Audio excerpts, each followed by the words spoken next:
Again, I'm back. Wonderful. This is better.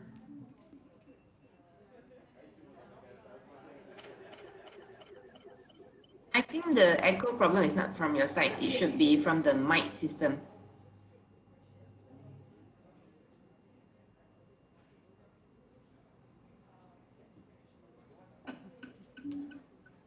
Darren, can you try to speak from seminar room again? Hello, Tam. Can you hear me? Testing.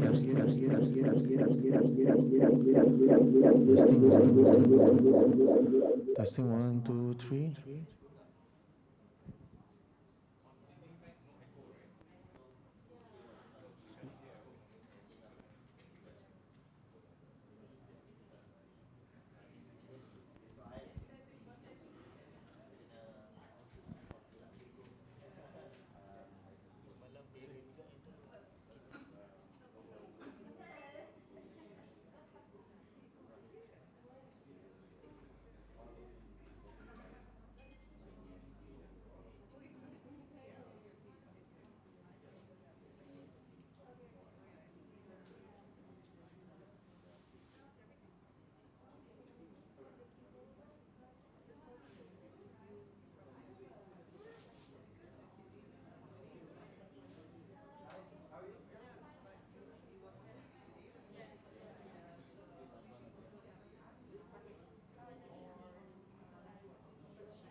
Testing.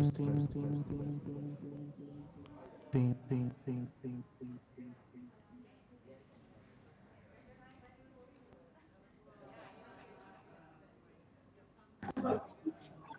Darren, I think my side is clear one. Okay. I just now when I hear Tam Huang's voice is also very clear. Okay, how about my It's only your side is still with a bit of echo. my side lah? You try again. Still got a bit of echo. Okay, hold on. Now it's very bad echo.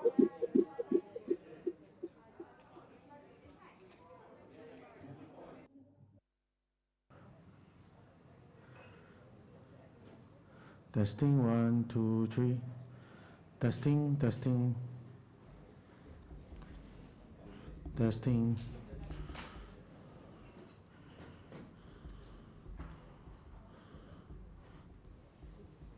Kerana itu sama.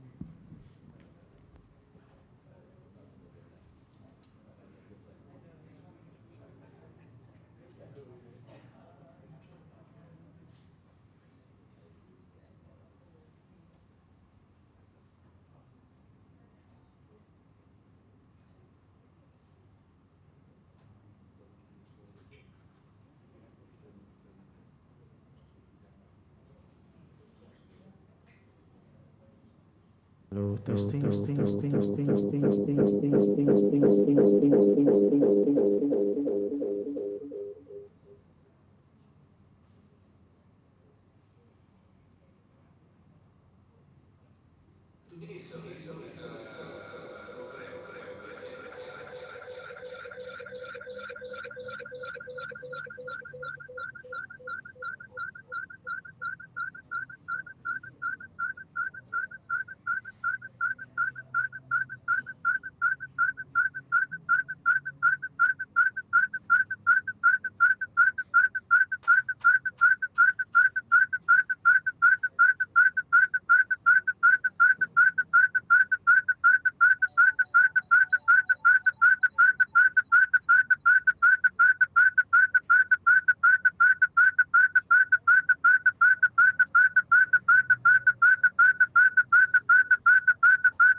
Sangat membantu untuk projek kami sendiri dan projek NGO lain. This is a very fruitful discussion among all the young members. For me, I think it's very important the voice from the youth for the future development of a country.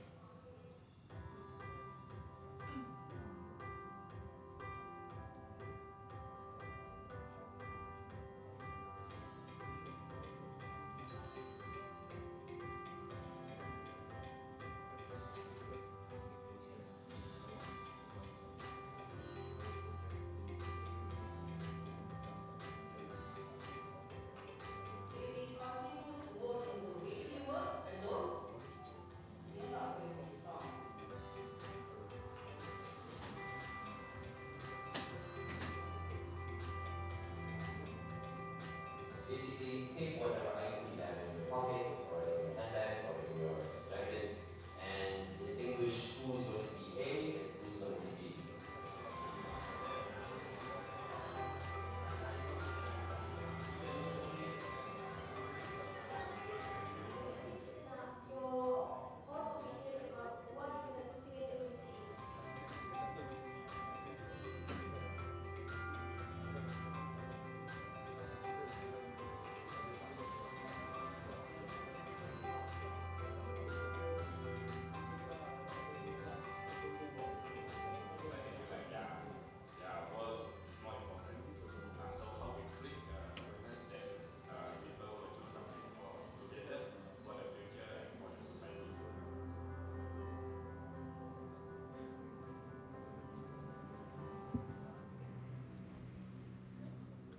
Okay, hello and good morning everyone.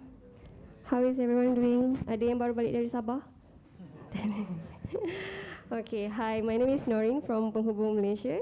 And before we started, we have one video, which is the summary from our previous youth lab. So, yeah, organizer. We have a slideshow. So this is basically the report from the previous youth lab.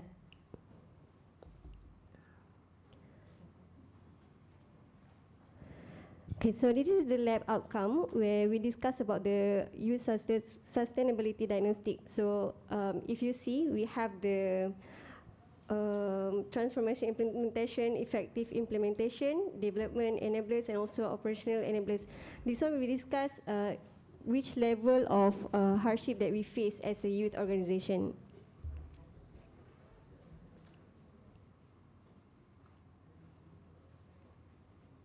Next. Okay, this is also the lab outcome. So we have three pillars, which is good, that can do better, and also not good. This is all basic on the what we face as the youth organisation. Contohnya macam good, the educational and also the career support program and initiative on youth, and also the local implementation of project.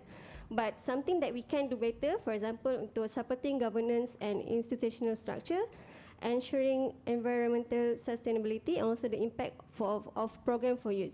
And not good, which something that we can do better, and also something that we need to improve, is fostering economic prosperity and also the well-being, ensuring social inclusion, providing space, center, and hub for youth, which is really like right now. We don't have like a lot of spaces for youth to do their events and stuff. And also providing grants and financial support, providing grants and also providing grants and financial support from various agencies and stuff. So yeah, next.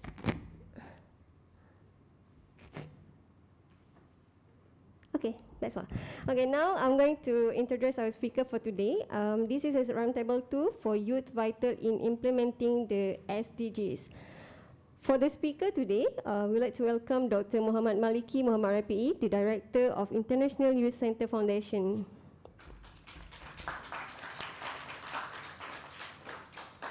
And our moderator today, Nur Asmaliza Ramli, Manager Industry Partnership for Talent Corp.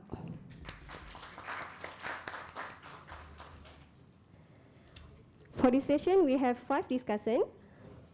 First is Tom Huang. He will be joining virtually with us. Sustainable Urbanization Specialist from UN Habitat. See him? And Town Planner Rin Fu Swee Yun, the Chairman of Malaysian Institute of Planners.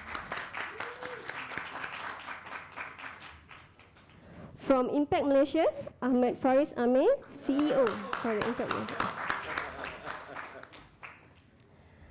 We have Davina Devarajan from Undi 18, the Project Coordinator.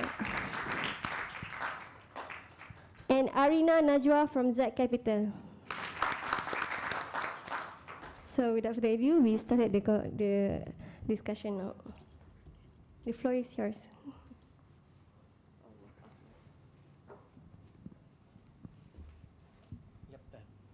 Test 1 2. Hi everyone, very warm welcome and good morning to us here physically in this room, as well as to those who are watching us online. I hope those who are online will be as engaged and energetic to discuss with us today. And I've been strictly advised by the organizer to try to keep this session in 30 minutes. So I'm not going to go and repeat whatever that is already in the brochure, in the report, the introduction and whatnot. So we'll go straight, and I would like to introduce our keynote speaker for today, Dr. Muhammad Maliki Muhammad Rafi'i. Is a former president of the Malaysian Youth Council, who is passionate in humanitarian works and youth development in Malaysia, as well as the internationalization of youth, hence why he holds the position as the director of International Youth Center Foundation, Kuala Lumpur. His significant contribution has been recognized at the regional level, as he is also mandated as the current secretary of the Asian Youth Council. Having a professional background as a counsellor made him intensively engaged with communities, especially with young people. His vision is to materialize the positive character in community from a small effort towards more sustainable communities and social justice. And with that, please welcome Dr. Muhammad Maliki for your introduction.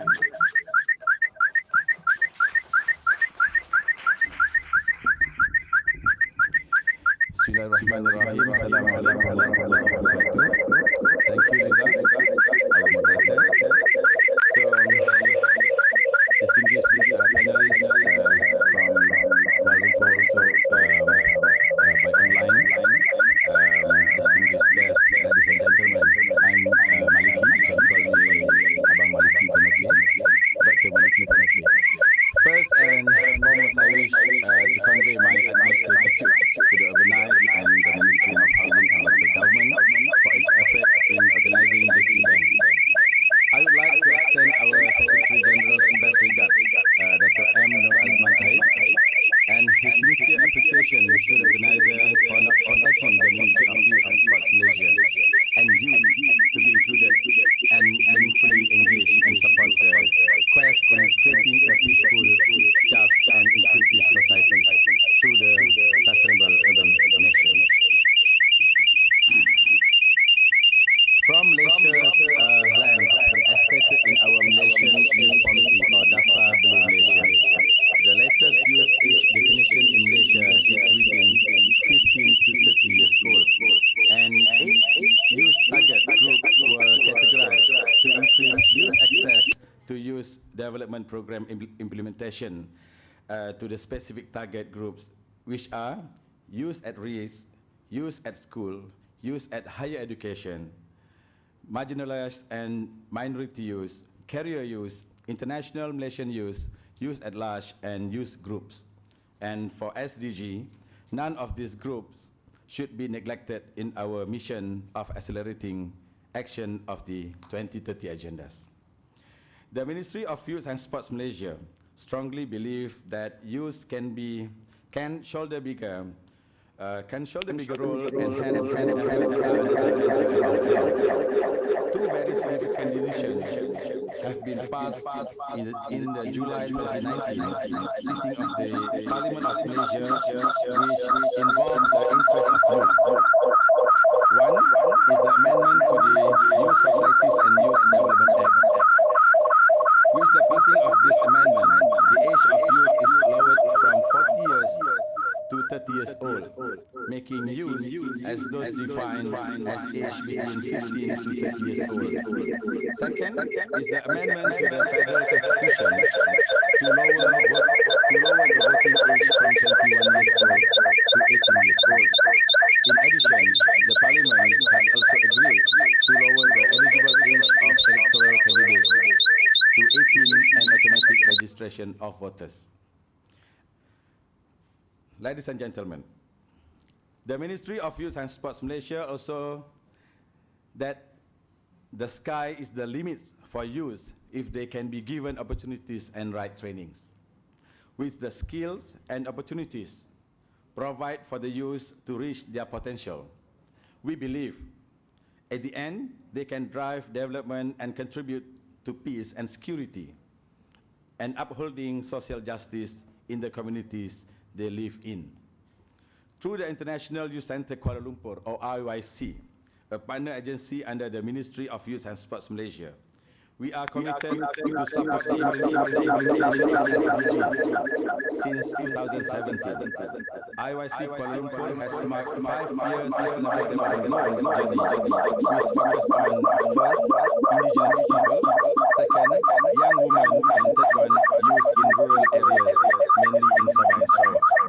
To date, IYC Kuala Lumpur has partnered with youth-led NGOs and social entrepreneurs to succeed in various initiatives in SDGs, including provision of clean water, young women enhancement training, entrepreneurial and educational training for urban youth. In response in COVID-19 pandemic, IYC also acknowledged the role of two important groups that are young people and women. Both groups are among the largest and the most affected in terms of employment and social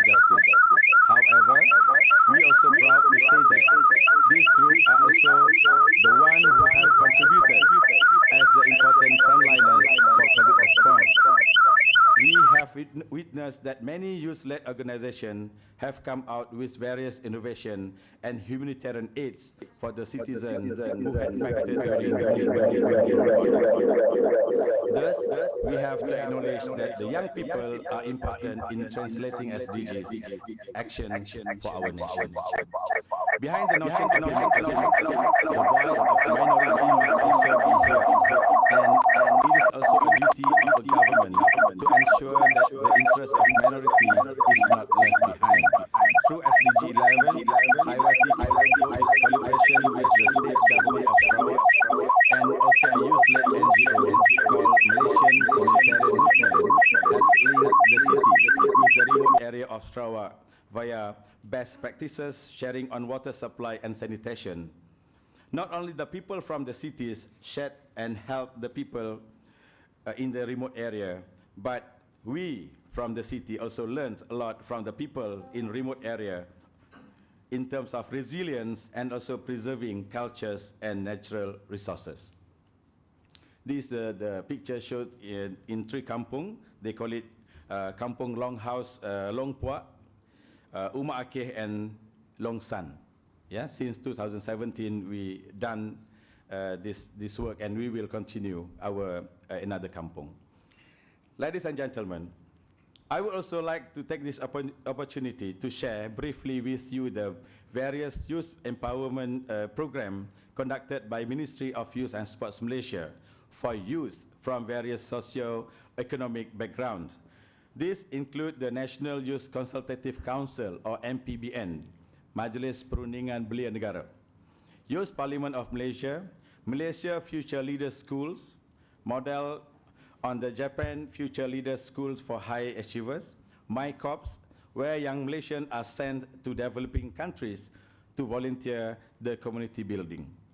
For today's event, I wish to deep dive into the National Youth Consultative Council.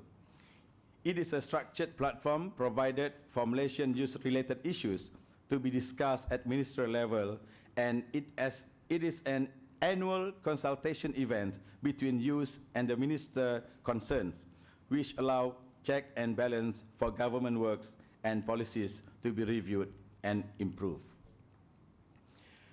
And here, we talk about youth voices.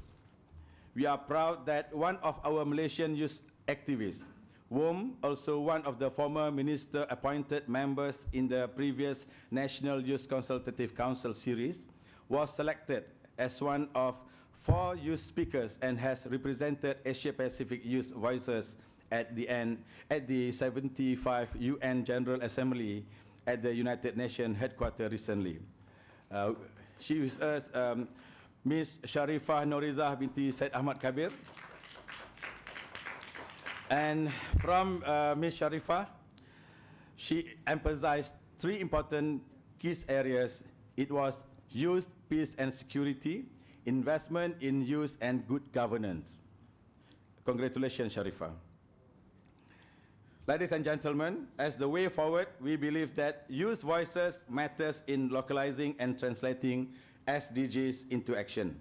The 2030 agenda focused on the partnership is an important principle of the implementation. In this context, a meaningful youth engagement in advocating SDGs need to be supported by multi-stakeholders that also form social, environmental and economical impact, such as the private sector, the market, academia, civil societies and non-governmental organizations. And I'm happy to share that one of IYC Kuala Lumpur initiative is IYC for Peace, because we believe all these 17 SDGs pillars we cannot achieve if we cannot maintain the peace. That's why IYC for Peace, which aims to be the center of excellence in peace that promotes peace building by working with international, regional and national institutions to build and bridge the capacities of the next generation of peace builders and leaders through high impacts program beyond facilities. I also want to stress what YB Hajah Zuraida said in her speech yesterday: more women, better nation. This is our big challenge in Malaysia, to give space and place to our more young women leaders. They are very active, they are very passionate, but some of the system and organization didn't give enough place and space to them. In closing, I wish all the panelists a fruitful and productive discussion.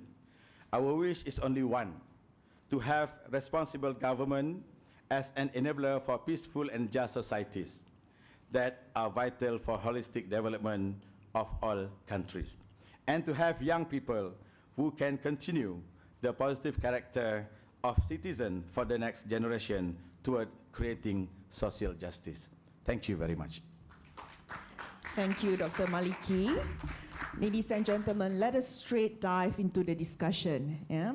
And we have 4 discussants over here. On my left, we have Renee Fosiu Yan, Chairperson MIP Youth Wing. We have Davina Devarajan, Project Coordinator of Undi 18. And we have Arina Najwa from Zaid Capital. And we have Ahmad Faris Ami, CEO of Impact Malaysia. Okay.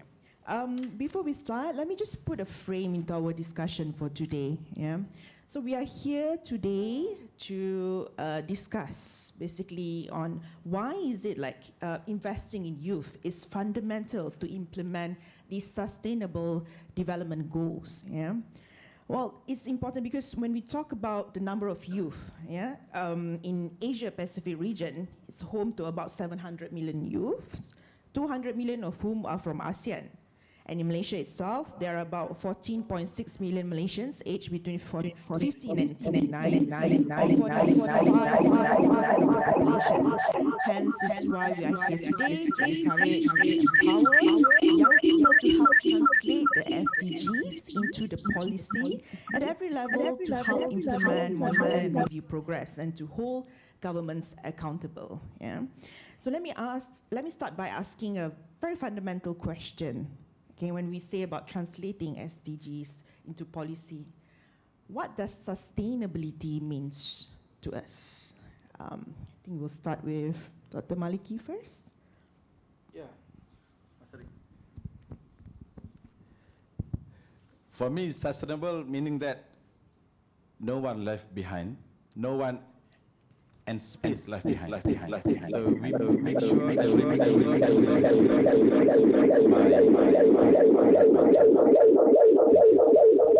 Thank you. Any of the discussants would like to add on?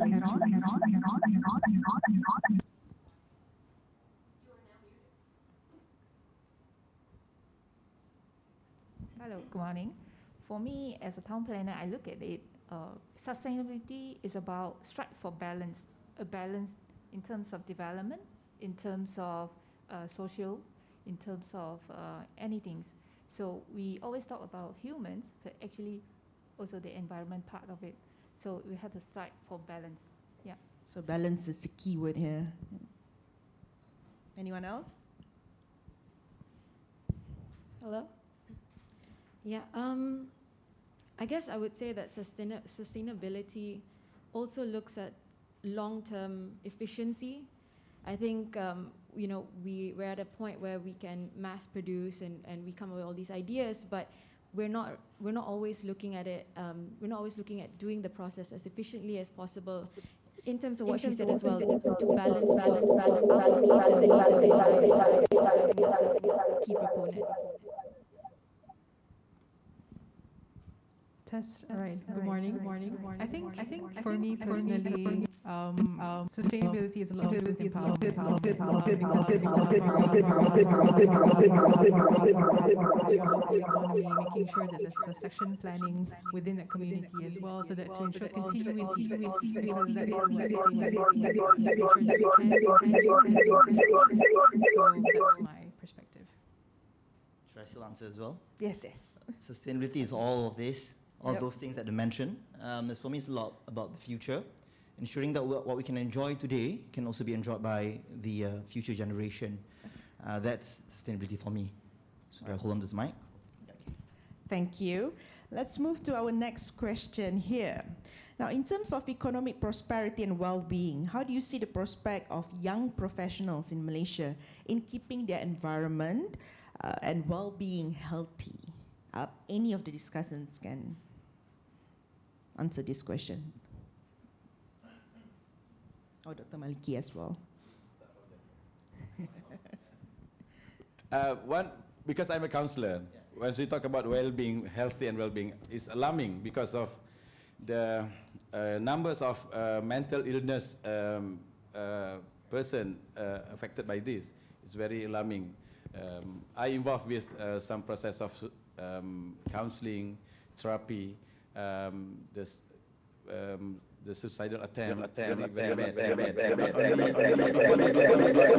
Not only society, but now everybody. So meaning that this is orang kita sedang sakit lah. This is I dare to say that Malaysian people now sick people. Thank you.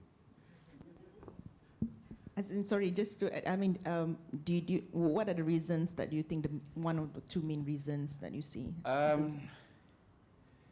Some factors is inner factor, some factor is environment factor because of tekanan hidup, life, salaries, working factors, everything, and then the background. I think the resilient also. So our young people, the resilient level is not same as before. So we need to have some program that can do some intervention with them. Let them have friend, can talk and express their voices and share the feelings like that. Thank you. And when we talk about the external factors that affect their mental health, you mentioned about salary, employment, which is very current of what we are facing right now because of the COVID-19 crisis. And with that, I have a question. Now, according to our Youth Lab output report, it was highlighted that one of the many areas of weakness for youth in sustainability is the weakness in fostering economic prosperity and well-being in youth, which includes unemployment, underemployment, and poor financial situation in the country. Now, there are many reasons for this issue. I mean, in where I come from, Talent Corp, one of it that we see is the mismatch of skills between the supply and demand of talents, right? But I'm here, I want to hear from you. I think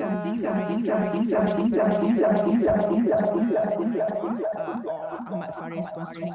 One comes from like social entrepreneurship, another one in Lean In.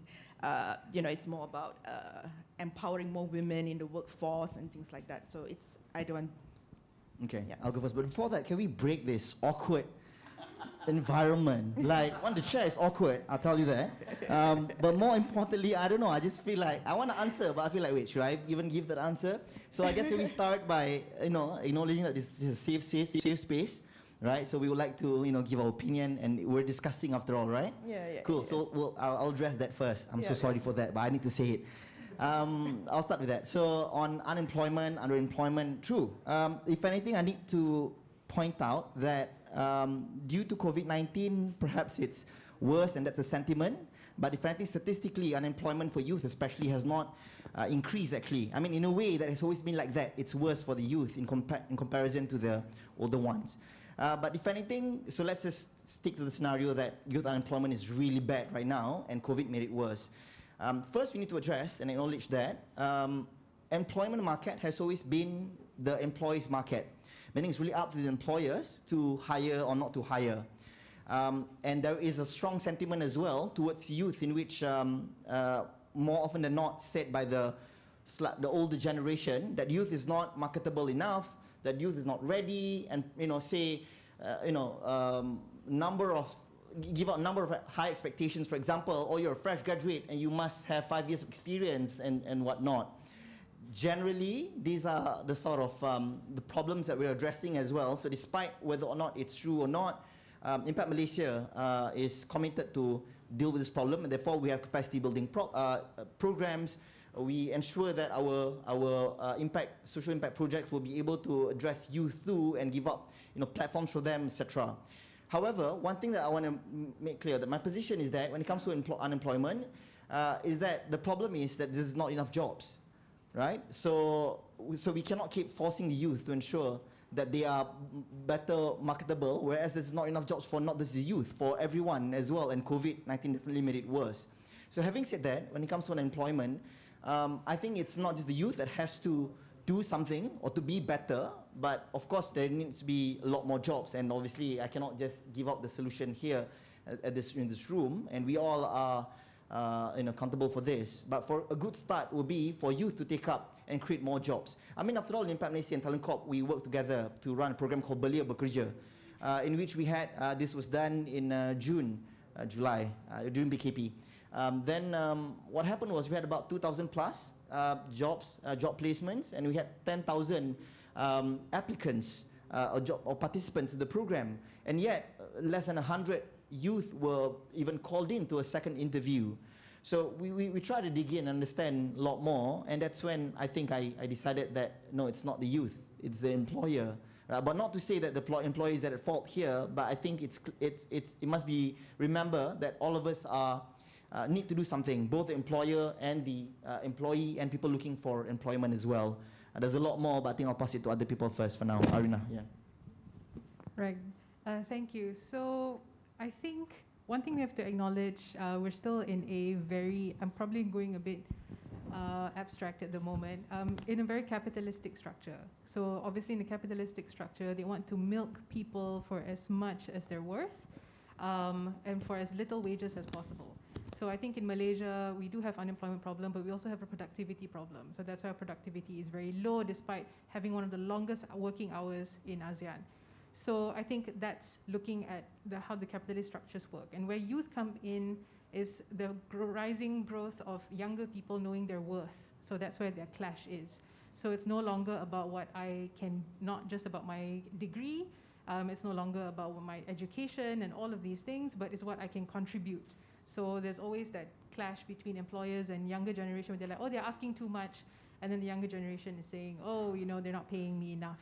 So I think it's trying to resolve that. And especially when you're talking about economic prosperity, it is a problem. And if you're looking at things like right now, we have an increase in minimum wage, but that's still not enough. Bank Negara or EPF even said, actually the living wage is 2,000 ringgit when in comparison to the minimum wage of 1,002. So then it begs the question is, okay, you have money, how do you have money? So what we do is we try to return women back into the workforce who've taken time off to raise their family. And the challenge is based on your contribution at work. So apparently taking time off your masters is seen as valuable in addition to raising the child, which is very important for your community. And units is your workforce, is your future workforce. However, that's deemed as less. So when it comes back to the workforce, the question always becomes, but what did you do? So did you upskill yourself? Did you take a course? But then, you know, raising a human being in itself has its own sets of skills. So I think if we're looking at the capitalist structure where you have metrics and it's very linear, or you know what success looks like, I think it becomes very difficult to reconcile that with the younger generation now, who see a very different way of how the workforce is. Yeah. I think I just to add on that. To Najwa's point, you know, in terms of we need to partner with the employers. Yeah, when it comes to, I mean, in Telecom we have this program called Career Comeback Program for women who went for maternity break. And what we do is we partner with the companies so that we can organize workshops for them to keep up with what are the latest trends in the industry, because it's been quite some time that they left. And this is something that we want the employers to be directly involved. And as well as to Ahmad Faris' points just now, when you talk about, you know, it's definitely it's not just youth's problem, right? And we talk about with the employers, so we need to have more programs.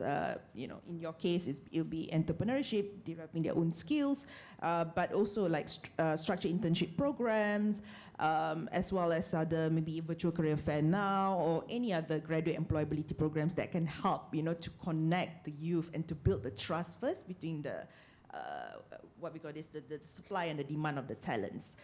Anyone else want to add? Davina or Renee? As a professional bodies like Malaysia Institute of Planners, actually our members majority is young which is below 40 years old. So this is a trend that we look at, which is in universities, every year is produced more than a few hundreds of graduates in this line. So where they can go after they graduate. So other than looking at a professional job within that scope, I urge all the professionals or even graduates to look at not only upskill, but to engage with the activities that not really related to the profession, like community activities, so that you reach out, at the same time you build out the professional, non-professional skill, which is community engagement, as well as how they can respond to the different job scope, how they can adapt. That is another way that we are looking at, and how we can give a platform for them to improve.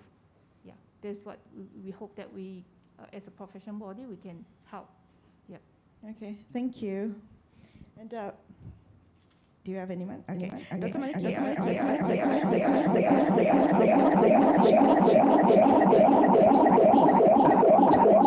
government report, and other issues are heard and given proper attention. So, what do you think about the decision-making part of it? Yeah, for me, this is a continuous process. Yeah, the decision makers always need fresh data from the grassroots. So the grassroots, we need to have leaders there, influencers, social influencers, leaders that work in the various fields, and continuously to give the valid data and express the real feeling in the process. That's why the platform of dialogue like this at all levels is very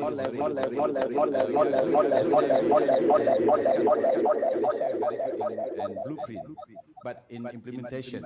Why implementation is somehow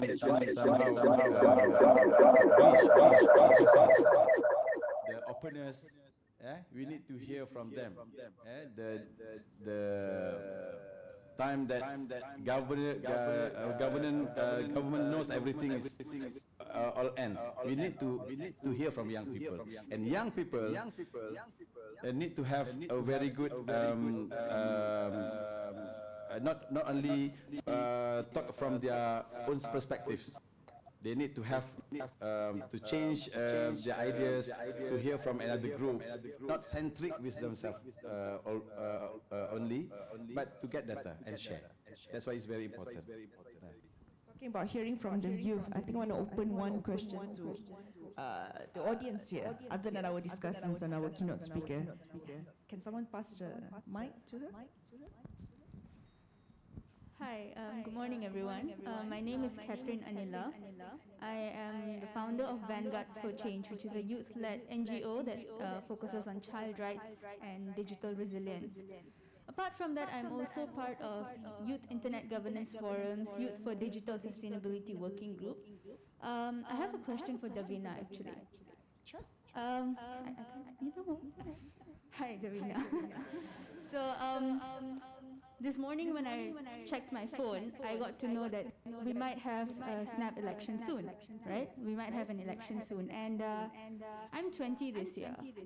And I have been trying to register as a voter and all. And then when I went through, I Googled some stuff, and it kind of broke my heart when I saw that although the age has been moved down to 18, we would not be able to vote. And there are about 7 million of us, which makes up to 30% of votes. And this honestly breaks my heart, because apart from really wanting to be part of the voting and the election of the government, I also want to know how can we bring about a generation of youths that are politically literate and who genuinely care and feel responsible for the governance of our nation. That's my question, because right now, although I am also interning, I'm here today, but honestly, how many of us youths are here who really care about this? Excellent question. Davina, you want to take that? Hello? Okay, first of all, that was a wonderful question. And so going to what you had to say about getting youths to become more politically active, yes, it is heartbreaking because there are certain processes that need to happen. The constitutional amendment needs to be gazetted before we can vote. But I think what we forget is that voting is not the only way to stay politically active. And youths, social media has changed the landscape of democracy.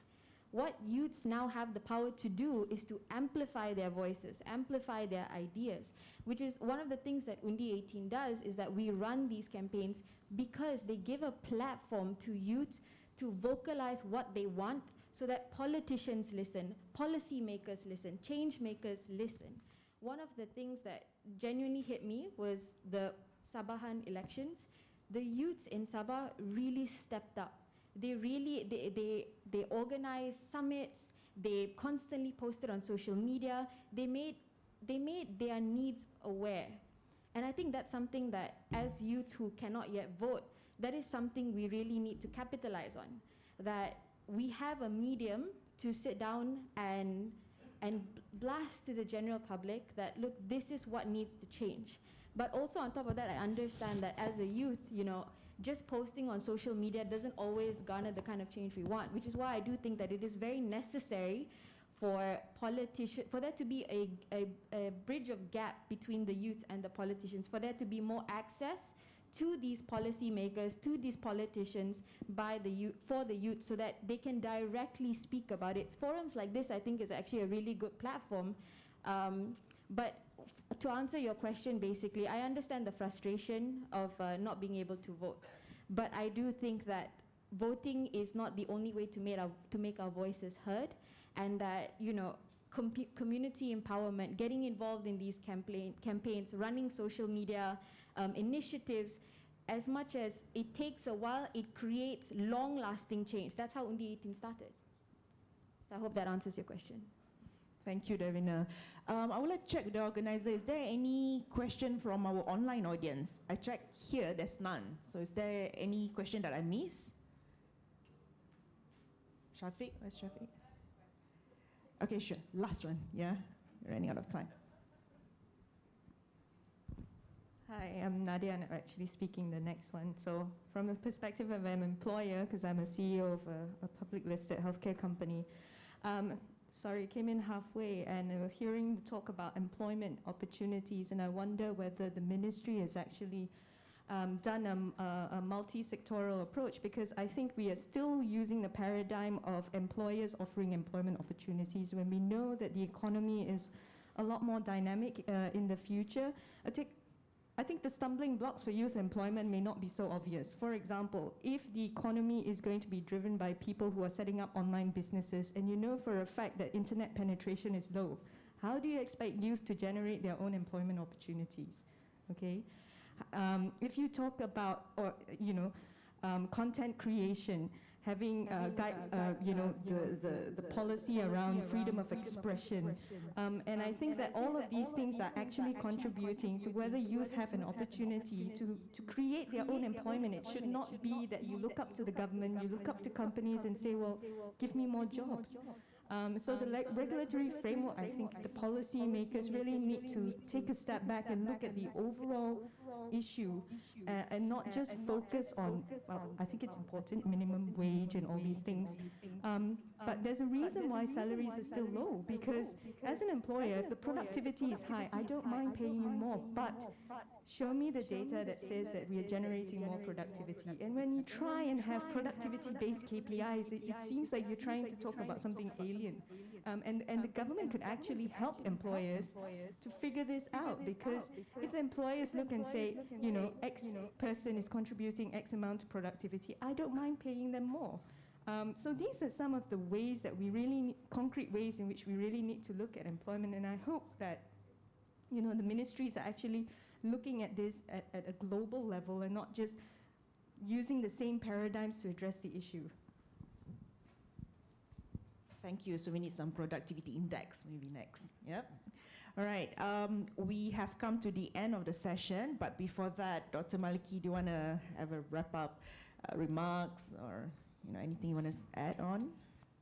I know the time is very limited, but it's very good, fruitful discussion. I need more young people like Devina. We need more Viviana.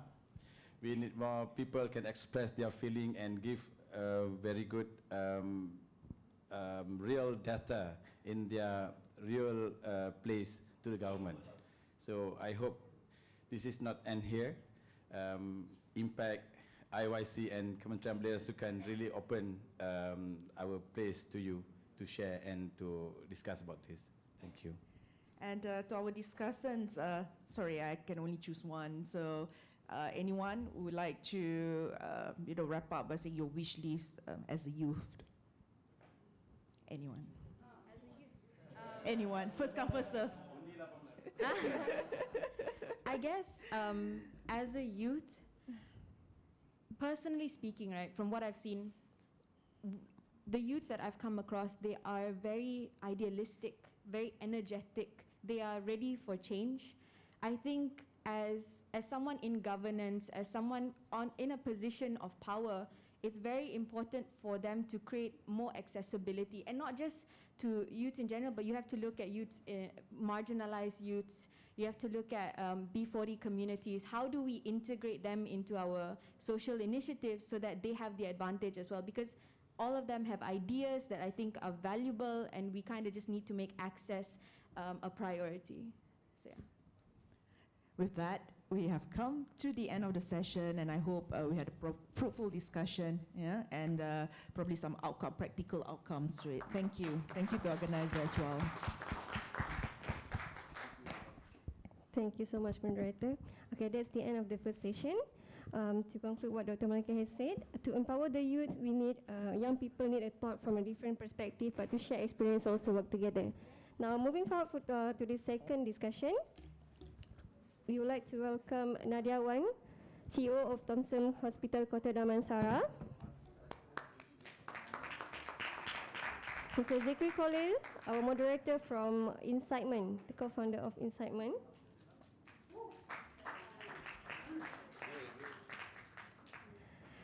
The discussant, Sean Lim Kinsai, founder and president of Malaysia International Cultural Exchange Club.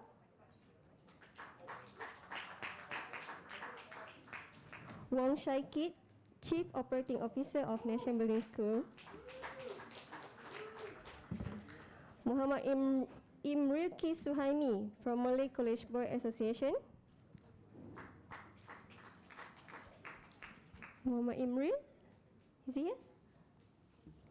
And last one, Lim Wee Yi, Vice President of Organizational Development from Isaac Malaysia.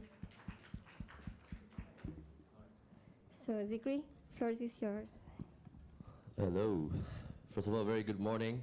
It's a beautiful day in Malaysia, truly Asia. I am Zikri Khalil, co-founder of Incitement, and it's a pleasure for me to moderate this session with Nadia Wan, not just CEO, but also Group CEO of the TMC, Life Sciences, yeah. Don't confuse with the other TMC, okay? It's across my house.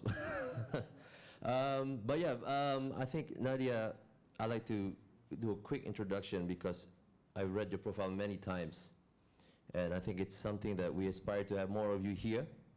As not only she's a CEO and Group CEO at TMC Life Sciences, but she is also the VP at the Harvard Club of Malaysia, and she interviews for Harvard College admissions.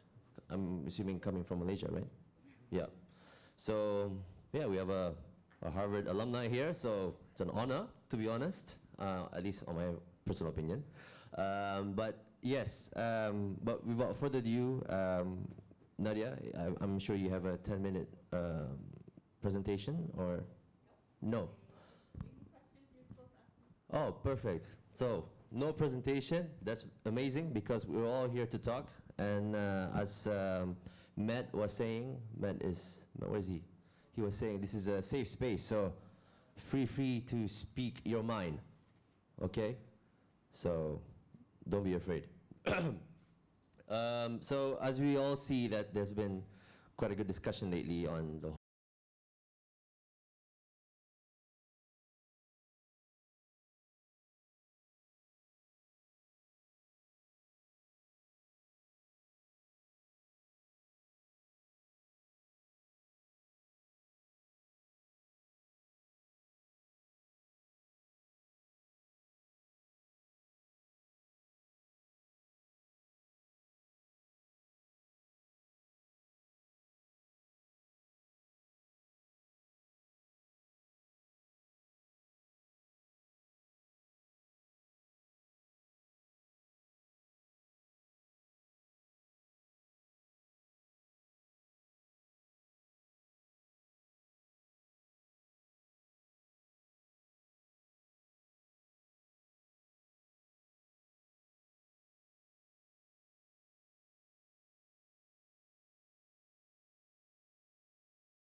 Nadia, being abroad,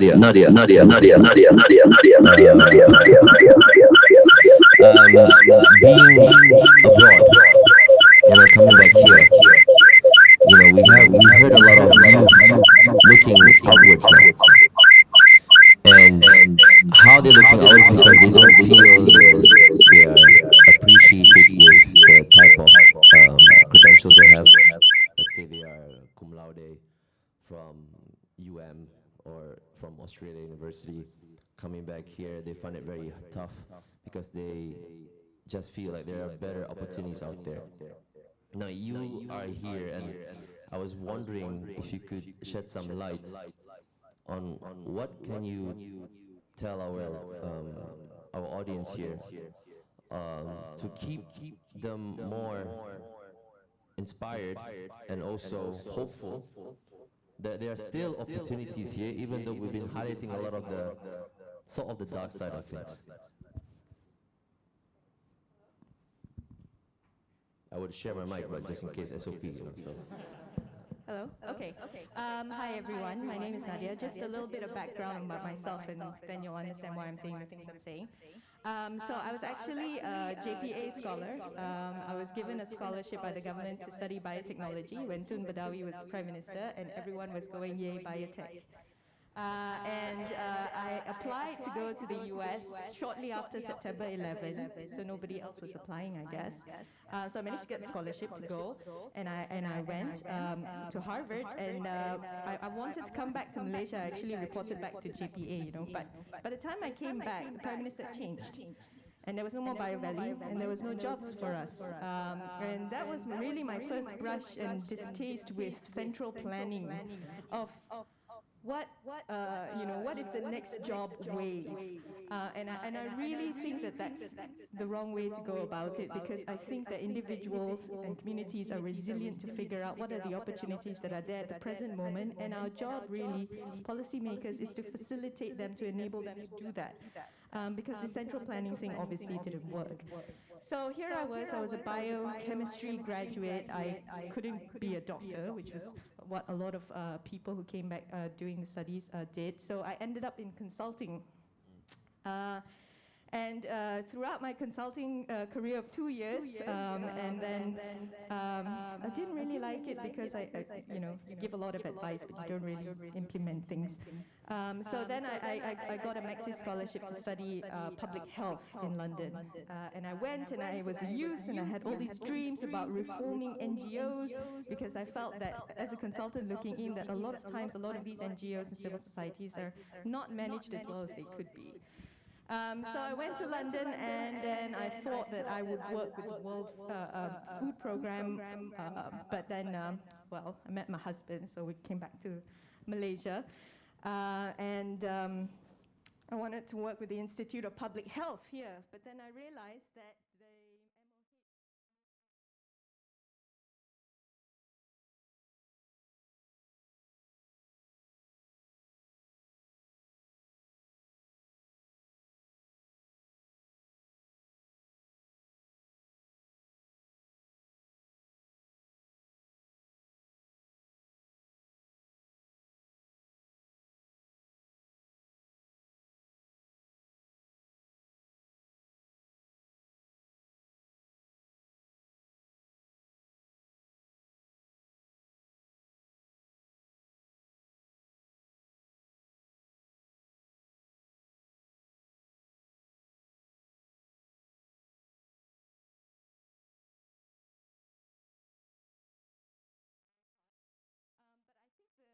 conclusion here is this. Malaysia is a dynamic country. There's lots of opportunities, but I think that a lot of youth are frustrated because they want to do things, but the infrastructure around them doesn't allow them to. It's no longer about us expecting governments or companies to provide us employment, but just very simply, if you were to start a business tomorrow, and during the MCO, a lot of people started online businesses, right? So, but then the question comes, how do you scale? And the regulatory environment here is just so restrictive sometimes. If you want to register a company, you need a fixed line. I can tell you, even my house now, I don't have a fixed line. I just have a mobile phone, okay? So why are we, requiring all these things? It just feels like the whole ecosystem hasn't really evolved to how the world really is. And exposure, I think, is the second very important thing, where I think social media, where the importance is it has exposed us to what's happening outside of Malaysia, which I think is very important. I was very lucky to have lived outside of Malaysia for a while, to have experienced, to have traveled. And not many people have that opportunity, I realize, but I think even in reading or conversing with people outside of this country, we know that there are things that are changing, and I think that the general feeling when I talk to people is that it's just so frustrating that the just infrastructure around us hasn't evolved. Okay, I mean, I can definitely relate to that, and I was hoping our younger discussants, Sean, Shai Kate, Ji Yi, sorry, would you like to interject or add on value? What is it really happening on your end? I'm no longer youth now, youth is not from 40 to 30, right? So we'd love to hear more of your insights. Hi, good morning, Nadia and Ezekiel and everyone. I'm Sean from Malaysia International Cultural Exchange Club. So I support to Nadia's points of view that Malaysia indeed is a good, is a place, lots of opportunities. I was, my background, after SPM I went to Singapore. I was there for 10 years from studies in Nanyang, and then employed, and then I started a business there in Singapore, and then after 10 years, somehow I think Singapore is comfortable, yeah, but I somehow think that Malaysia, there are more opportunities than Malaysia. When we say that there are no ways, or maybe governments are not support youth enough, somehow we can think like our local education system really give us a think out of the box kind of practice, so that Malaysians actually youth are actually a lot of ideas. You can just generate ideas, and then somehow like you can come up with a plan. Like recent COVID-19, their youth start to go into online business, and some of them that did very well from there. So I think there's a phrase when you seems there is no way, actually there are way out income when we feel face challenges. Yeah. Okay, sounds good. Well, welcome back to Malaysia. I'm glad you stayed here now, for the better, of course. Would you like to add anything, Shai? Or? Yeah, sure. Definitely, I'm as local as you can get. Born here, study here, primary, secondary school, university, everything has been in Malaysia.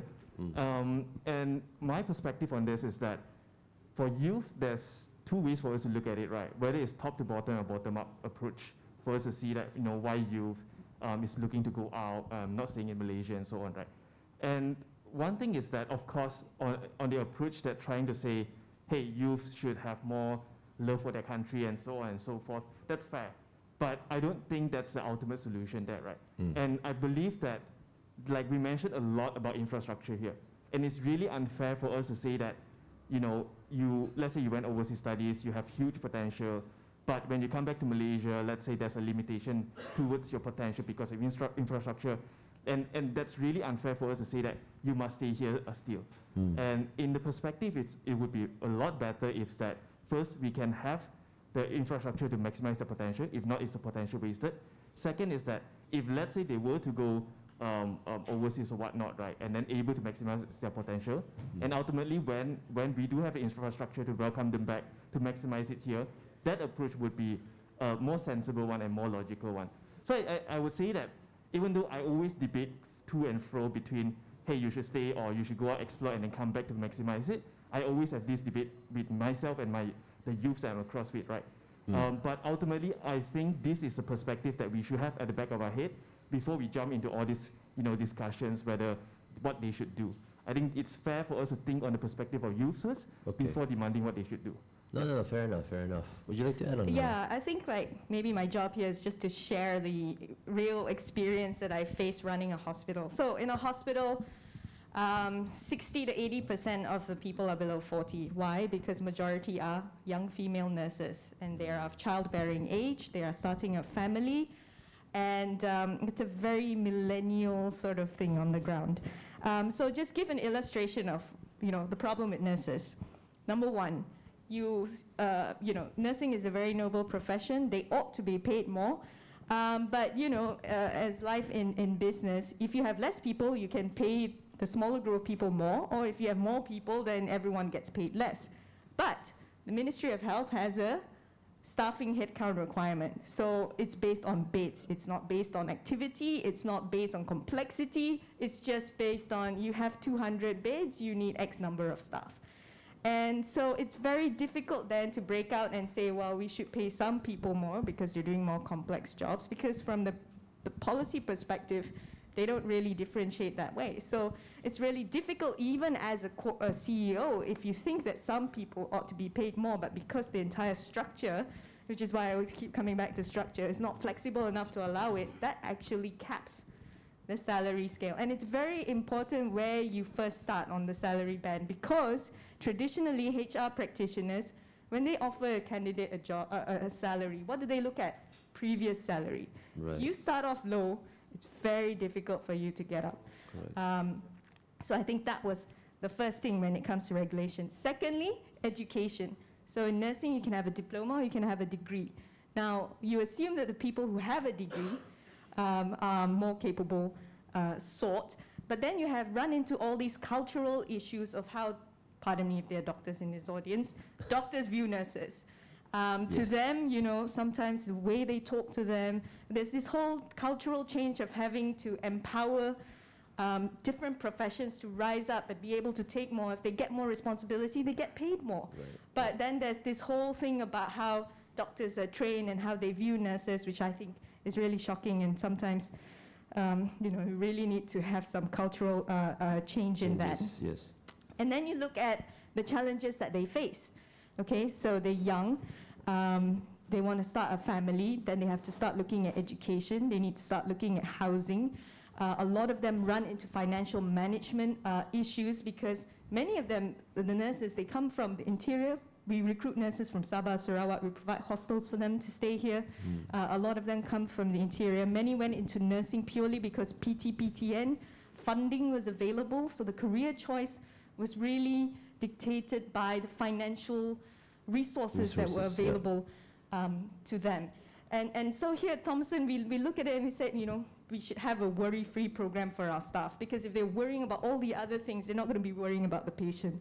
Correct. So we tried to work with banks and property developers to have like a first home ownership for the staff, because if you're a nurse, whether the economy is good or bad, COVID or not, you probably still have a job. So, for the banks, the risk is a bit low. And then we opened a daycare, because for nurses, it's not just, they work shifts. They work shifts, it's not like 6 p.m. they can come off and pick up their children. So childcare is very important, because the lost time rate for nurses is double what it should be, according to the Malaysian Employers Federation. So lost time rate is the time that people take for MC, emergency leave and all that, which predominantly for young women is family related. It's double what it should be, because they have just so many pressures on top of the fact that they're dealing with sick people and therefore more likely to fall ill. So there's all these challenges that we're facing. So I think that we really have to look at it in a holistic perspective. Yeah, I was going to ask, there's so many issues there that you shared, from stigmas to redundant of requirements. Where is the avenue from an employer perspective, even from to literally shout this out and make people understand? Like, for example, I can't believe we still have to go to the ballots with paper to go vote. For example, it's 2020. You can just blockchain that stuff. For example, so do we need an avenue, and does it have to be independent? And how would you have done it? Okay. So one of the things that I love about being CEO is that you can make the decision and change, right? Yes, correct. And I think that people spend so much of their time at work. Unfortunately, that is life. And the workplace is actually a microcosm of society. And really what we've been trying to do is make the changes within the company. And if we can go back and show people that it's workable, then that fact and that track record itself would make a stronger voice for change. Now listen, the problem with youth is that oftentimes you are not at the table. Yes. We are not at that table because we don't have the network. we don't know this Tan Sri so-and-so minister here and there, and when they make the decisions and they come back and tell you that this is how it's going to be, and you're like, what? So, you know, the thing is that with network is really important, more so than your youth. And a lot of times people ask me like, well, you know, how do you deal with older men on your board?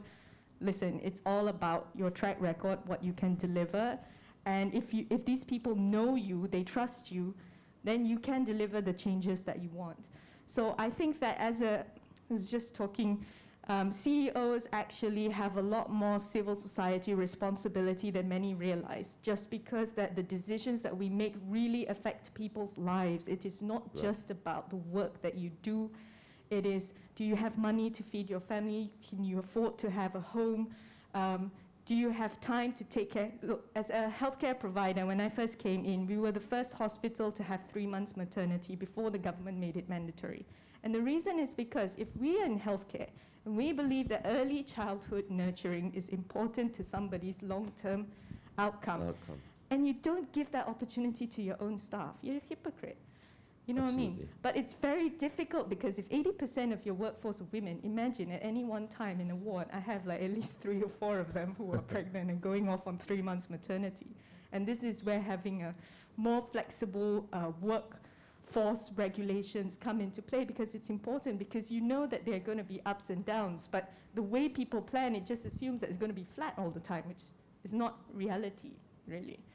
So yeah, I would like to add on point. No, please interject anytime you want. You know. Okay, on Nadia's point of view on the salary part, just now when doing the round one, I think there's one part which is missing, which is the participation of the tripartite system, where the government's tripartite system consists of governments, sectors, employers and employees. They don't sit down together, or they meet often to discuss what are the issues.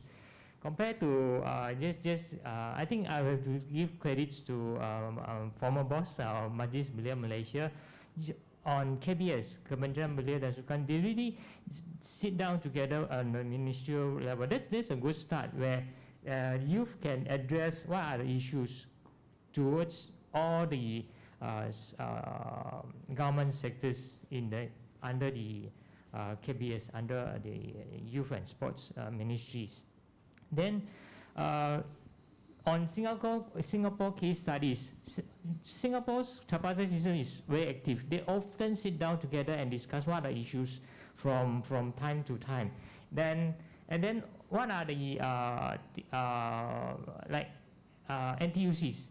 They have their own supermarket. Just for one example. So what they can give to members is like they enjoy special discount during when purchase their groceries. So this is something that is very good.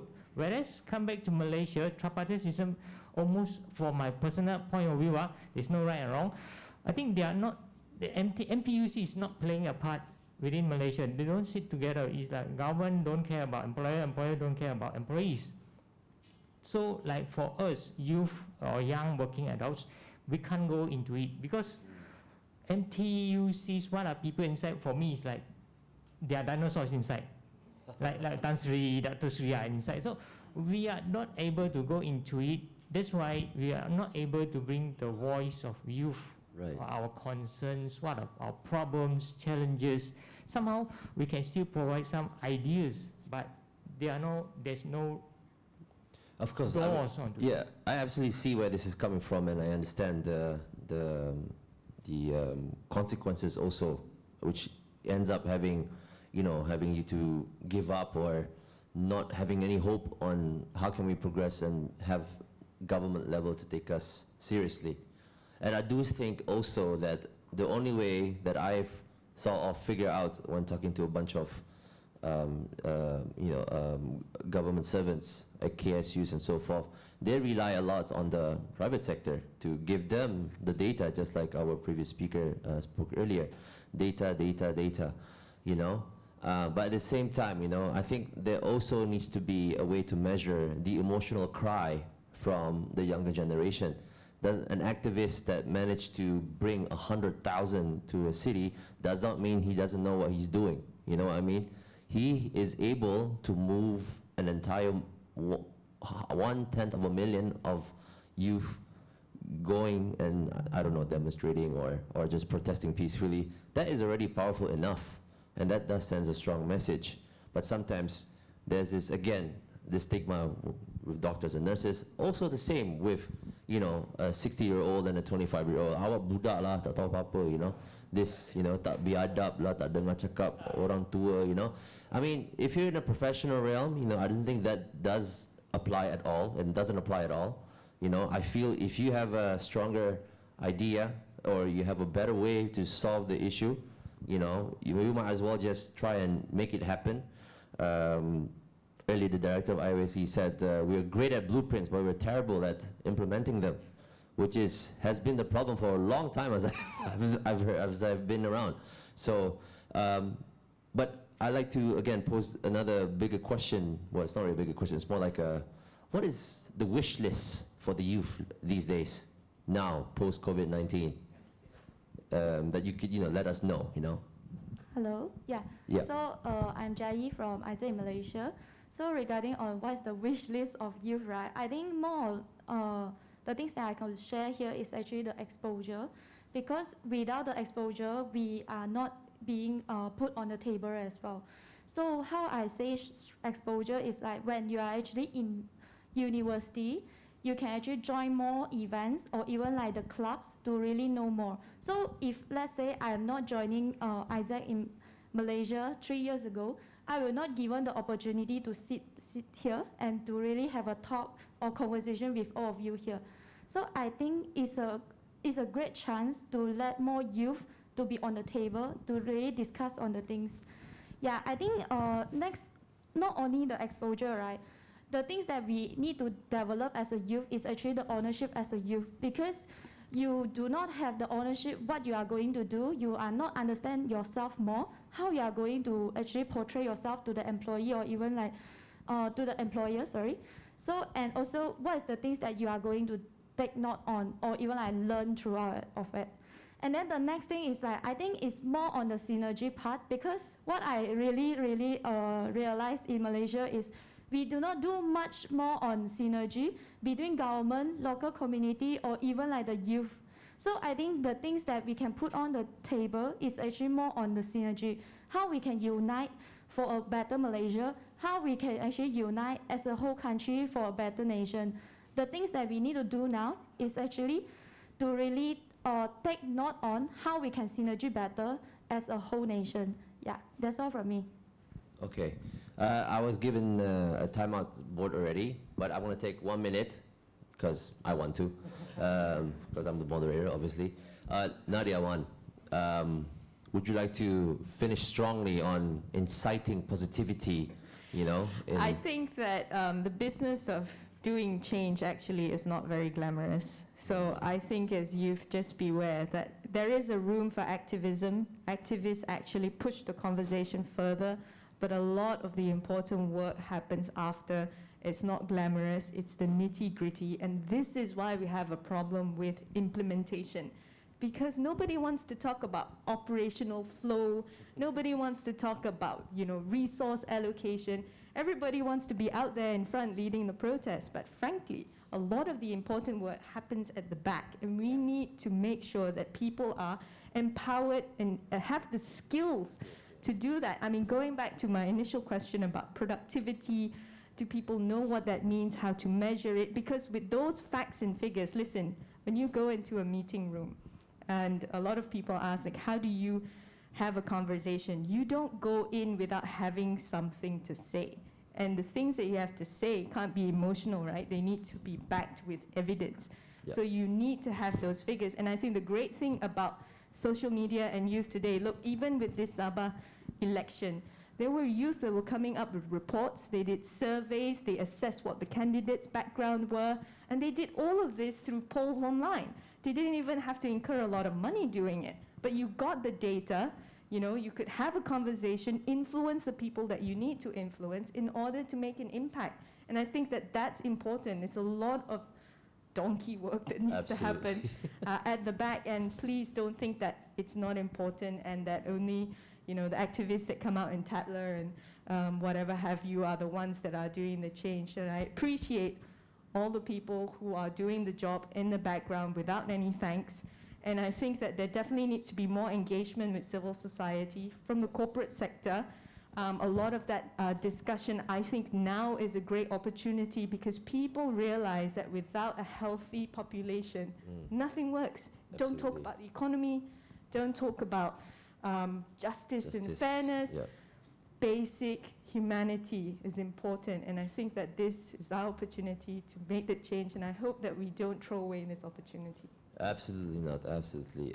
And begin the discussions of today.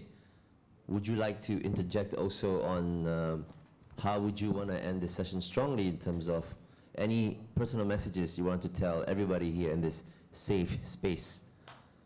Yeah, I think I can just quickly jump in on this, right? I think right now the approach is that a lot of cases we're talking about how do we get more youths being represented in the scene and so on, right?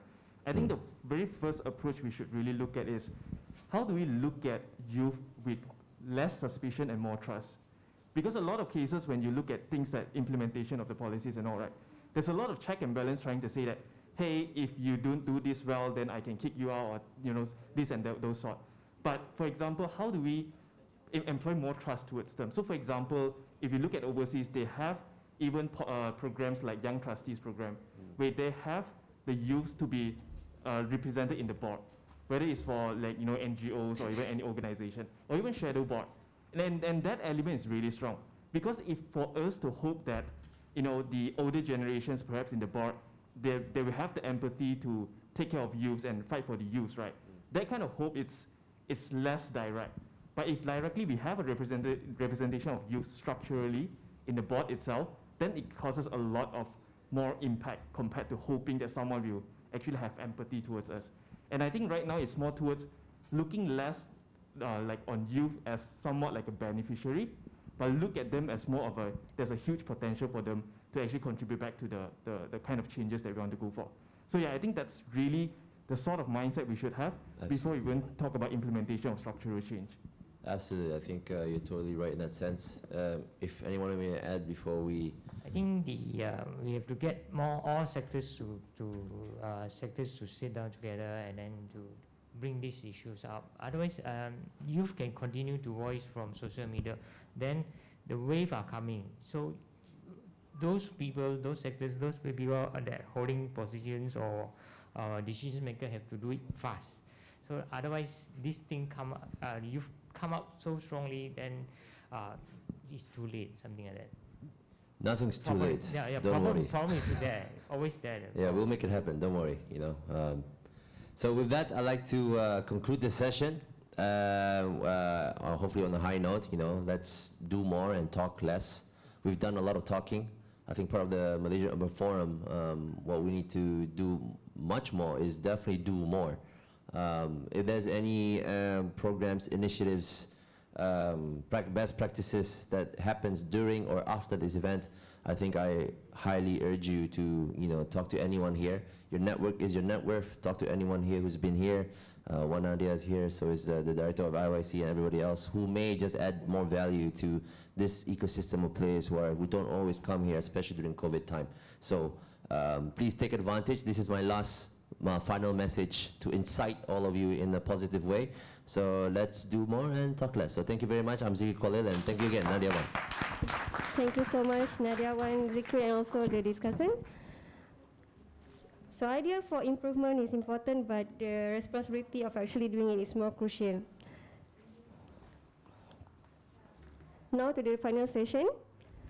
I would like to invite co-founder of Project 57, Mrs. Syed Sadiq Alba, the moderator, Mrs. Zaim Mozani, founder of My Diplomacy,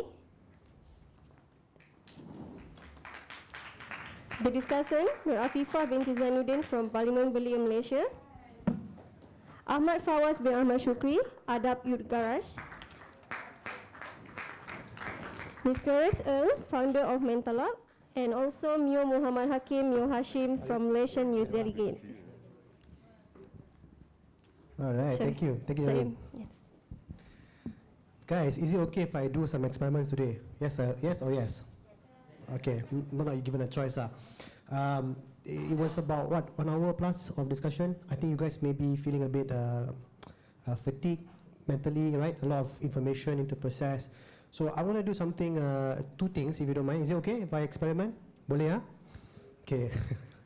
That's the best part being moderator. Okay. So I want you. So the first exercise is I want you to look at the person. Okay. Sorry. Scan the room. Look at your room. Look at in the room. Look at everyone, right? And make sure that you have someone that you can pair with. So the trick is this: you have to look at the person behind you. Behind you. Look at the person behind you. Okay. And then say hello. Hello. Hi. My name is. Okay. I am here. I am here to X. What is it? Okay. Look person behind you. Kalau tak ada siapa kat belakang you, kat tepi you lah. Tepi you. Okay. Cakap hello. Assalamualaikum. Khabar. Tercahar. Vanakkam. My name is. I'm here to. Panelist also. Ya. Sila.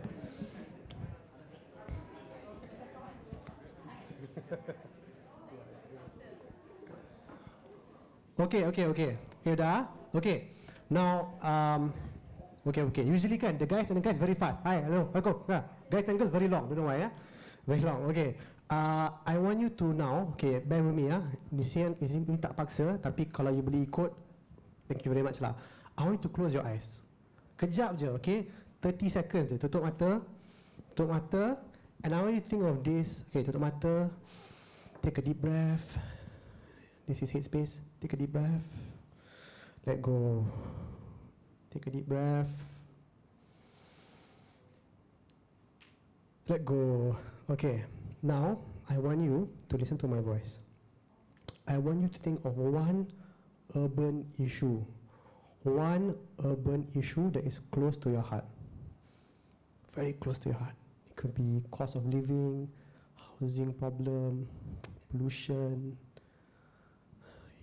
youth not represented. Think about it. Don't worry about whether it's right or wrong. Only one issue. Okay. Very good. Now that you have one idea, maybe you had 3, now just pick one. Only one. Okay, good. Pick the idea and hold the idea close to your heart. In your mind. Okay, good. I want you to slowly, not immediately, slowly come back to the room. You can open your eyes very slowly. You can look at me, look at my face. Good, bagus kan? That's meditation, okay? Sometimes in life you need to pause. Very good, right? Feels good, right? Dah tepuk tangan dah tu. Mula start dah tepuk tangan dah. Okay, so now you have one urban issue, right? Because the forum today is about sustainable urban nation. The first 2 sessions we went broad. We talked about everything under the sun. Okay, every planet, everything, right? But now we want to focus on urban issues. Okay, the format is simple. I'm going to start with our guest speaker. I'm going to ask the discussants, and then I'm going to open to the floor. But throughout the whole discussion, I want you to think about the one urban issue that is really, really important to you. Only to you. It doesn't matter what your friend you just met tadi ingat, okay? Only to you. What is important to you? The one urban issue, very, very important to you. Boleh tak? On Okay. Syed Saddiq Alba. Syed Saddiq Alba bukan Syed Saddiq lain Syed Saddiq Alba ni social entrepreneur. Dia bukan muda. Dia yang bukan parti muda. Syed Saddiq Alba ni legend, very legend. I met him a while back. You know, if you've seen the Unity Ribbon, Unity Ribbon yang pakai tu kan, Unity Ribbon. He has a social enterprise, Project 57, which is about essentially about nation building. How do we get people to be patriotic, to feel good about the country, at the same time giving back. Whenever you buy a Project 57 product, you're essentially giving back to marginalized groups, right? Yeah, underserved community. So I'm going to start with Syed Saddiq Alba with one urban issue that he thinks is very important, and then I'm going to jump to the discussant to talk about their personal, their urban issue, and I'm going to jump to you. Okay? Syed Saddiq Alba, take it away, my friend. Up to you. Yeah. Up to you. Okay. Yeah. Boleh. This is how old people do Boleh YB. Boleh YB. YB silakan YB.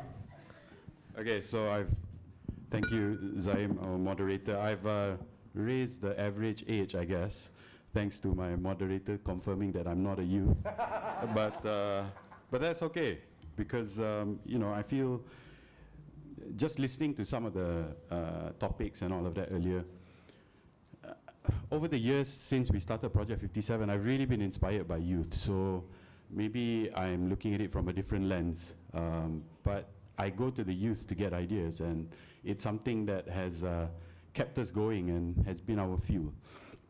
I'm going to give you a little speech that I've written up just to explain so that you guys get an idea of where I'm coming from and some of the experiences that I've had over the last 5 years. So Assalamualaikum, Salam Sejahtera, and a very good morning to everyone.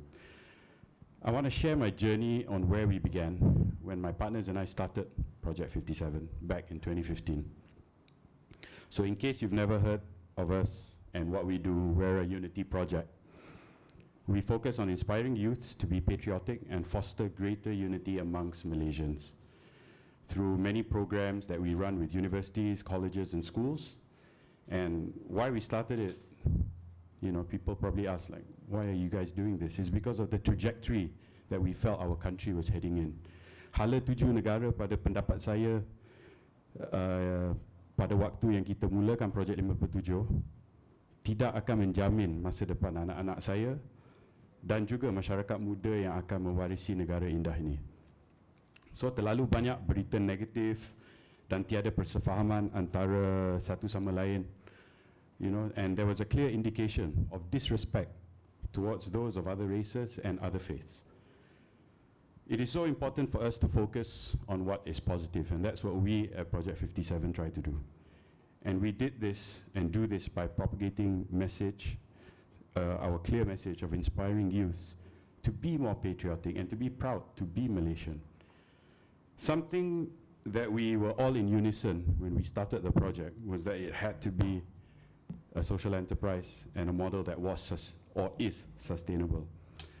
I think now that we're celebrating our 5 years, it is very clear that we are sustainable, and we've actually managed to impact many lives of those that have come through our programs and those that we've worked with.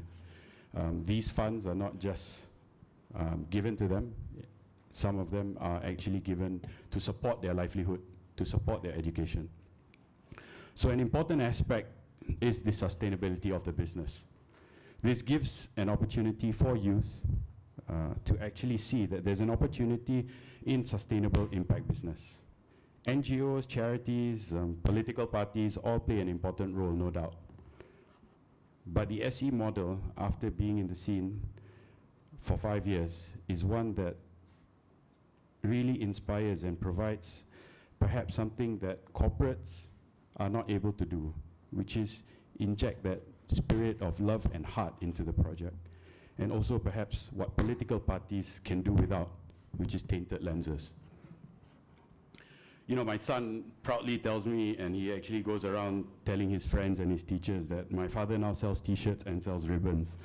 And, and that's great, because these are the little stories and the sincerity that we actually need to carry. So throughout the years since we started, we've sold over 25,000 t-shirts, and since 2018 we've sold 300,000 ribbons, which have actually raised about more than 300,000 ringgit for the underserved. So that is something for us to actually really be proud of. The Unity ribbon, as Zai mentioned earlier, is the lowest price item, and it is something that is very special to me. In the digital society that we live in, we find ourselves consumed with doing our own things and working in silos. We seem to be more connected, but ever more disconnected in society. The Unity ribbon provides this avenue where people come together through workshops, and through these workshops we've conducted with universities, colleges, sekolah menengah, even PPRs with some of our friends here. We realize that there is actually so much hope. And this has to be with what it represents. That aspiration, that what we all want for our country, for our nation, where we want peace, we want unity, and we want, you know, a country that is free of corruption, as like what our Rukun Negara, the compass for our nation, provides. This brings me to a story of my trip with my colleagues that I took some time back during the Unity Ride, when we decided to travel all around Malaysia, where we met in Cik Bahrum. Cik Bahrum is our orang asli punya father. Two of them work with us. And living in Bera, he sends his daughters out to Kuala Lumpur, far away. And we asked him, Cik Bahrum, you okay? You send your daughters so far away to go and study in a youth development center to be away from the family? And he said, yeah, of course. I said, so why do it? And the very simple reason is because he said that they will not survive if they are not able to speak English and they are not able to communicate. And if they don't have that, then they're practically useless. I need them to be able to do this. And this is such a big sacrifice for him to actually make. That really opened our eyes. And we needed to actually realize that this is the opportunity for us to actually connect and understand. Everyone always says, you know, whether it's youth, whether it's grown up, everyone has a different level. But I think when you create that safe space to be able to speak, you realize how connected we all can be. There's also one thing that I find which is truly godsend, you know, alhamdulillah, is what we're really thankful for is collaborations. And through collaborations, we have had educational facilities, colleges, and all come to work together with us and be able to reward our students or the orang asli kids with scholarships. I'm going to end already. I've already got the signal over there. Old people talk a lot, so sorry. So I'm going to end on this story about one of our youth trainees, Farah. Farah had no formal education. She decided that one day she was talking to Debbie and said, I want to do my SPM. No formal education. We managed to get her a place. She got 5 credits. We managed to find her another place to go and do her foundation. She passed the foundation and now she's going to university. She has now inspired her peers to actually look at the opportunity to be able to do this. Before this, they just felt like, hey, we're just going to be what we are, where we are, and not be able to challenge ourselves. So many ask whether they can make a difference, and my answer is always yes. Every contribution, no matter how small, can create that chain reaction to make that change. Thanks. Thank you. I think it's okay that you're old. I think, you know, it's not an issue. You know, no, I think one thing that I realized, this is a bit of a side note, I think there's no need to call ourselves young or old, right? I think that's not a good way to do this course. I think let's remove this youth old. I think we're all Malaysians. It doesn't matter how old we are. You know, we are all rakyat, okay? That's important. Because I think this course I realized is that there's a dichotomy, which I think is a bit troubling. Because urban issues are not just youth issues, they are also rakyat issues. That's clear cut. And I think from your speech, very interesting, you mentioned a few things that I think is interesting. Urbanization in Malaysia is about 75%, according to a UN report a few years ago. It will come up to 90%. That means 90% of the rakyat will be living in cities. You mentioned just now the story about the man who sent a daughter to sekolah, kan? Imagine, from kampung to bandar. And when you go make the transition, you may not have the support system that you will have in the rural areas, right? And that is a big issue, because then you have issues like cost of living, mental health issue. There's also this other part where you mentioned about social cohesiveness. You created Project 57 because you noticed at the time the country people may be isolated, they may be more polarized. And so I want to bring back to the theme, which is this sustainable urban nation, MUF and urban issues, because it's important because the cities are becoming the core of the country. The cities are becoming more and more playing a big role. If you look at climate change, city mayors are playing a bigger role than presidents. Okay? And I think the discourse about sustainable urban issues are not becoming prominent in Malaysia. I think MUF is doing a good job. I want to ask the discussants, kalau boleh kita start dengan soalan simple je. Your core urban issue yang paling penting, and then feedback reaction to the speech. So let's start with the urban issue first. Maybe you can elaborate, and then you can react to Syed Saddiq Alba punya nanti orang tengok lain pula kan. Mana Ustaz Sadiq tak nampak pun. Ustaz Sadiq Alba punya speech tying back the urban issues. Okay, who wants to start first? Mia want to go first? Anyone want to go first? Kalau tak, I pilih. Sure. Hello. Alright. Hi. I'm Mia from Malaysian Youth Delegation. Just a bit of background. Malaysian Youth Delegation actually focus on climate change policies locally in Malaysia. So we empower youths to be aware about climate change scene in Malaysia, basically. So personally, for me, one of the big urban issues that I encounter myself is basically the lack of affordable housing with, a proper public facilities. There is like affordable housing somewhere in KL, for example, but then how far is it from the public facilities that we can access? So I think for me, it's a bit of an issue because I came from Perak. When I first came in Kuala Lumpur, it's quite a shock for me. To get to where I work, I either have to face the traffic jam or I have to go all the way to the nearest public transport. So I guess finding an affordable housing and having the proper public facilities are not hand in hand at this point of time. I guess we are having more public transport later and sooner, and maybe in the 5-10 years we have more, and hopefully it will help us to achieve that, because there will be more supply there, because the demand is high here, but when we don't have that supply yet. And in response to Saudi Alba speech, and thinking about Farah is her name, right? How she wanted to go and study, and then eventually she will come here and face the same issue. How are we gonna help her to basically transition from the study to foundation to university, and also eventually in the working phase, either in the city or somewhere else where urbanization will still occur? Yeah, that's from me. Thank you. Afifah, you want to go next? From Parliament Belia. Hello. Okay, so for me, for the urban issues that are really circulated in my community, I think this is not from my community only, but overall for the financial problem for the youth. I think because of the underemployment or unemployed youth, especially in this COVID situation, financial is something that bigger than anything else, because we can't run to any programs or what Mio said about transportation and housing. We can't run anything of that beside from the issues of financial. Okay, that's all I think. Good point.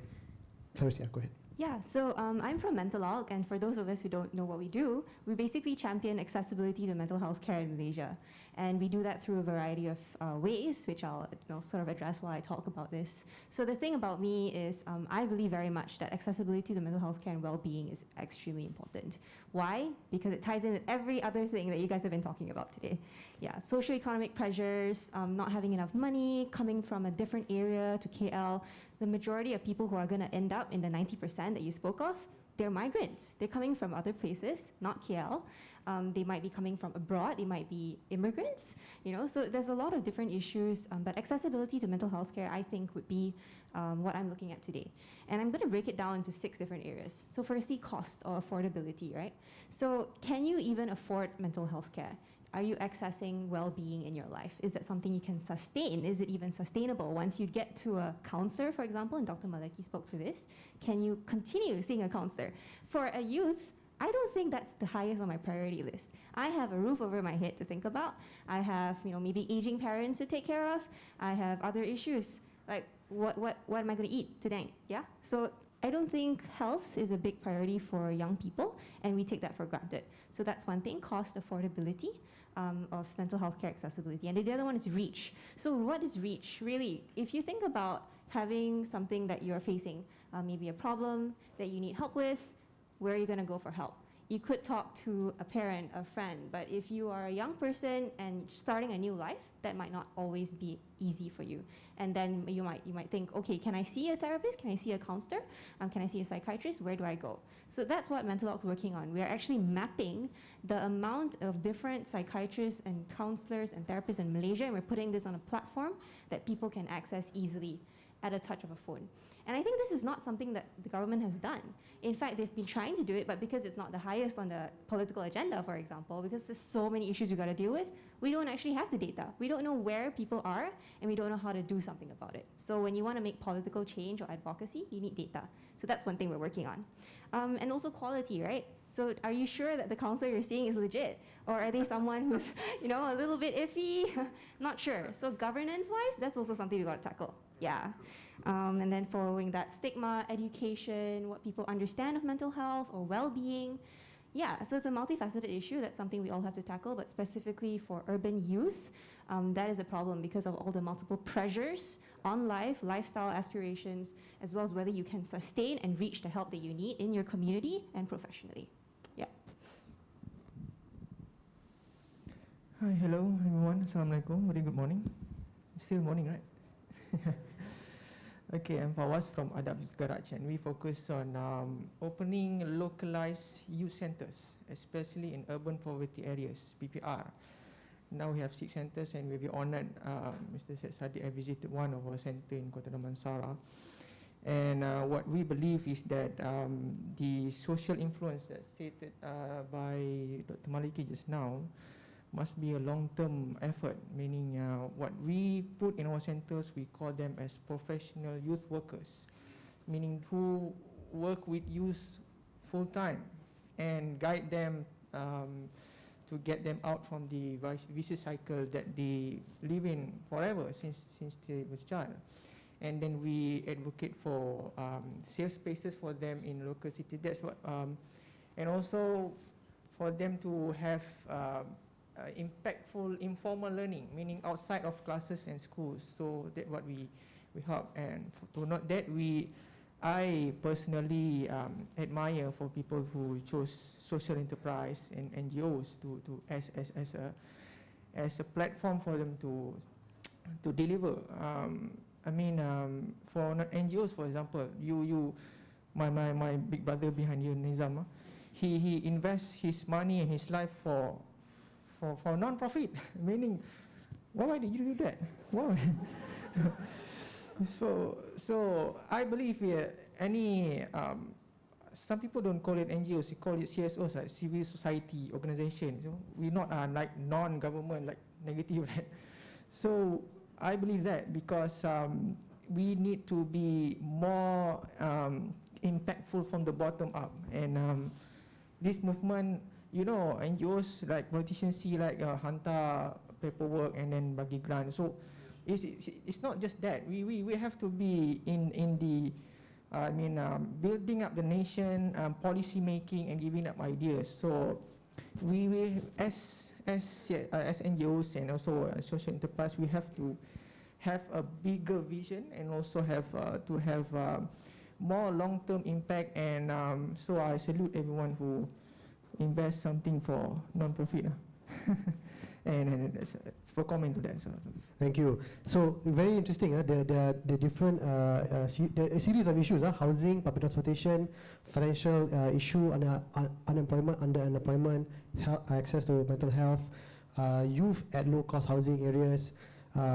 So urban issues, many. So many. But I think it's interesting from the panel. I want to hear from the people. I want to do this thing called rapid fire. Rapid fire, simple je. The question I'm asking is, what is one important urban issue? Rapid fire response is satu sentence je, bukan 10 essay ya. Satu je, satu ayat, one sentence je, okay? Who wants to go first? One sentence. What is the important urban issue from the audience? Go. Go. One sentence, bro. Access. Access to what? Sentence, no word, bro. Sentence, bukan word. One word, one sentence. Access to services. Okay. Discussions, we can discuss that later if you want. Anyone else? Go. Media literacy and digital resilience. Media literacy and Digital resilience. Okay, good one. It's a good one. Anyone else? Kat belakang? Shout it out, shout it out. We want to hear only one. Go. Public participation, public voice. Public participation, civic participation lah. Okay, good. Belakang tak dengar lah belakang ni. Ni, tak dengar ni, belakang ni. Ni dah, tak ni. Tak nak. Transparency of data. Oish, transparency data, juicy. Okay, good stuff. Belakang ni, anyone? No one? Audio guys tak nak? Anyone else? Last one from this area. Go. Educational cycle change. Educational? Cycle change. Oh, okay. So, I want to ask the audience, the discussants, and also Sasadi Alba, there's so many urban issues. Just now, okay, we talk about the traditional bread and butter issues, and then people mention about civic participation, digital literacy, and I want to know from your perspective, does urban issues come to mind when people talk about, in the context of challenges of the country, kan? When you start a new NGO, and this is the problem, dekat PPR, this is the issue, mental health issue, climate change, this is the issue, and but do we frame them in terms of urban issues, or we don't at all? And the reason I'm asking is because some of these issues are specific to urban areas. These are urban areas, bukan kampung. Ini bukan isu kampung, ini isu urban. Do we not frame these issues in urban in an urban issue framework? And if not, why? I wanna get your thoughts quickly. Why do we frame this in urban issues? And if not, why don't we do it in urban issues? Is it because urban issue, apa benda tu? Tak relevan untuk aku. Ataupun what is urban issue? What is urban? What is bandar? Kan, this is a national issue. Get your thoughts. You wanna go first?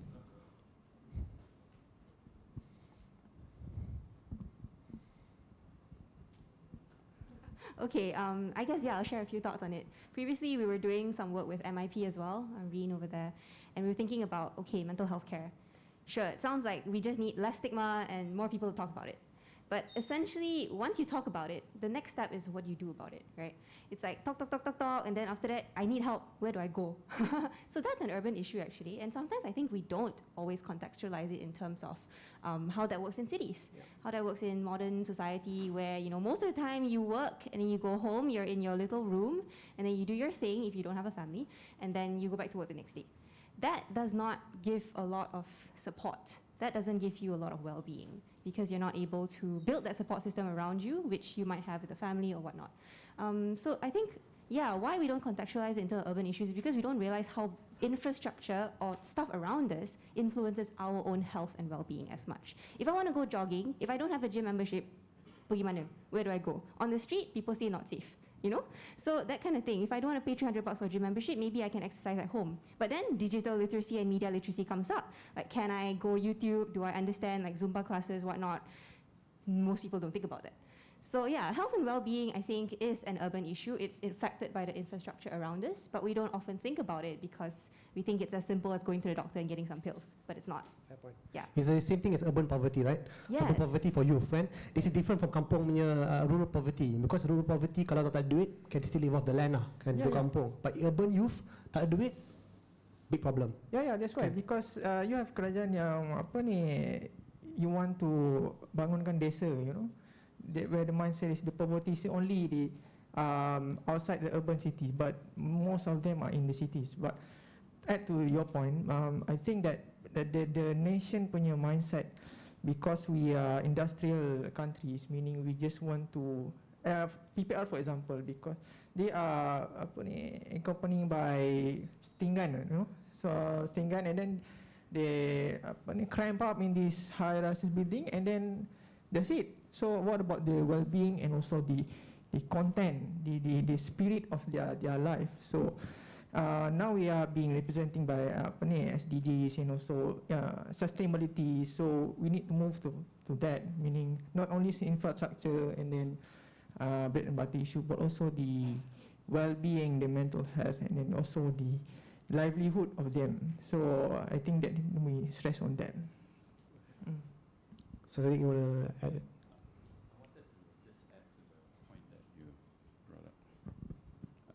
Earlier you were talking about transport, so I'll just give you a very quick example. So we had retail trainees working for us, right? Kita punya kedai dekat, what is that, Atria. They were living in Segambut. It takes 1.5 hours for them to get there, and it costs them 10 ringgit a day. So you just look at it from that perspective. And I came from my house, it took me 20 minutes or 15 minutes. They've wasted so much time. And that cost factor, right? If somebody's got to pay for it, obviously we paid for it. But then you look at it from that aspect, right? It's something that's totally forgotten to everybody. It doesn't matter how you get to work, it doesn't matter, you just got to get to work. But you don't realize that cost aspect of it, of being here, they just can't afford it.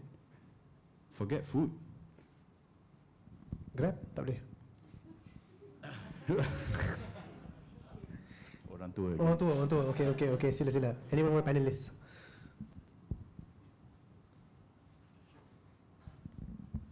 Something that I also want to add is that we do have public facility, we have public infrastructure, but then how does our community use it?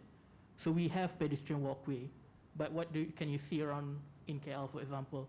Do people actually use it? Are they used for parking instead? So stuff like that we also have to change about a community mindset, people mindset, on how we use the public facilities. Of course it's public, it's free of charge, but then we should have a certain limit on how people can use it. Even like for public facilities like public parks, is it safe for people to actually be there? So how can we make that public facilities usable, walkable, safe, and also inclusive to a lot of people? So that kind of stuff so we should have considered in urban issues as well. Yeah. I would add about the mental health. I think that this is the most pressured issue among the youth because last week I just went to Penang. So I just looked at the statistic that among youth are the highest rank in have a mind to have a suicide. So they are not suicide attempt, but they're having a thought about suicide. Yes, that is youth have the highest rank about the suicide things. So that I think that because of money, I think that maybe everyone knows about what you say about didn't know what to eat this night. Yeah, we could think about baik aku mati je, so aku dah tak ada benda nak makan. That is the youth things about today nowadays. Yeah, it's interesting as someone mentioned about digital literacy, mental health issue. Staying in urban areas pun stressful kan. That's why you have AYG again doing all this work kan, because I think these are specific urban issues that we don't really talk about because it doesn't seem as urban in the first place. That's why KPKT and other stakeholders, they want to do this forum to understand what are the key issues that young people are facing, so that when it comes to policy making in the future, these are specific issues they can focus on. Because if it's not an urban issue, KPKT will not be involved lah. It will be something, it will be a national issue.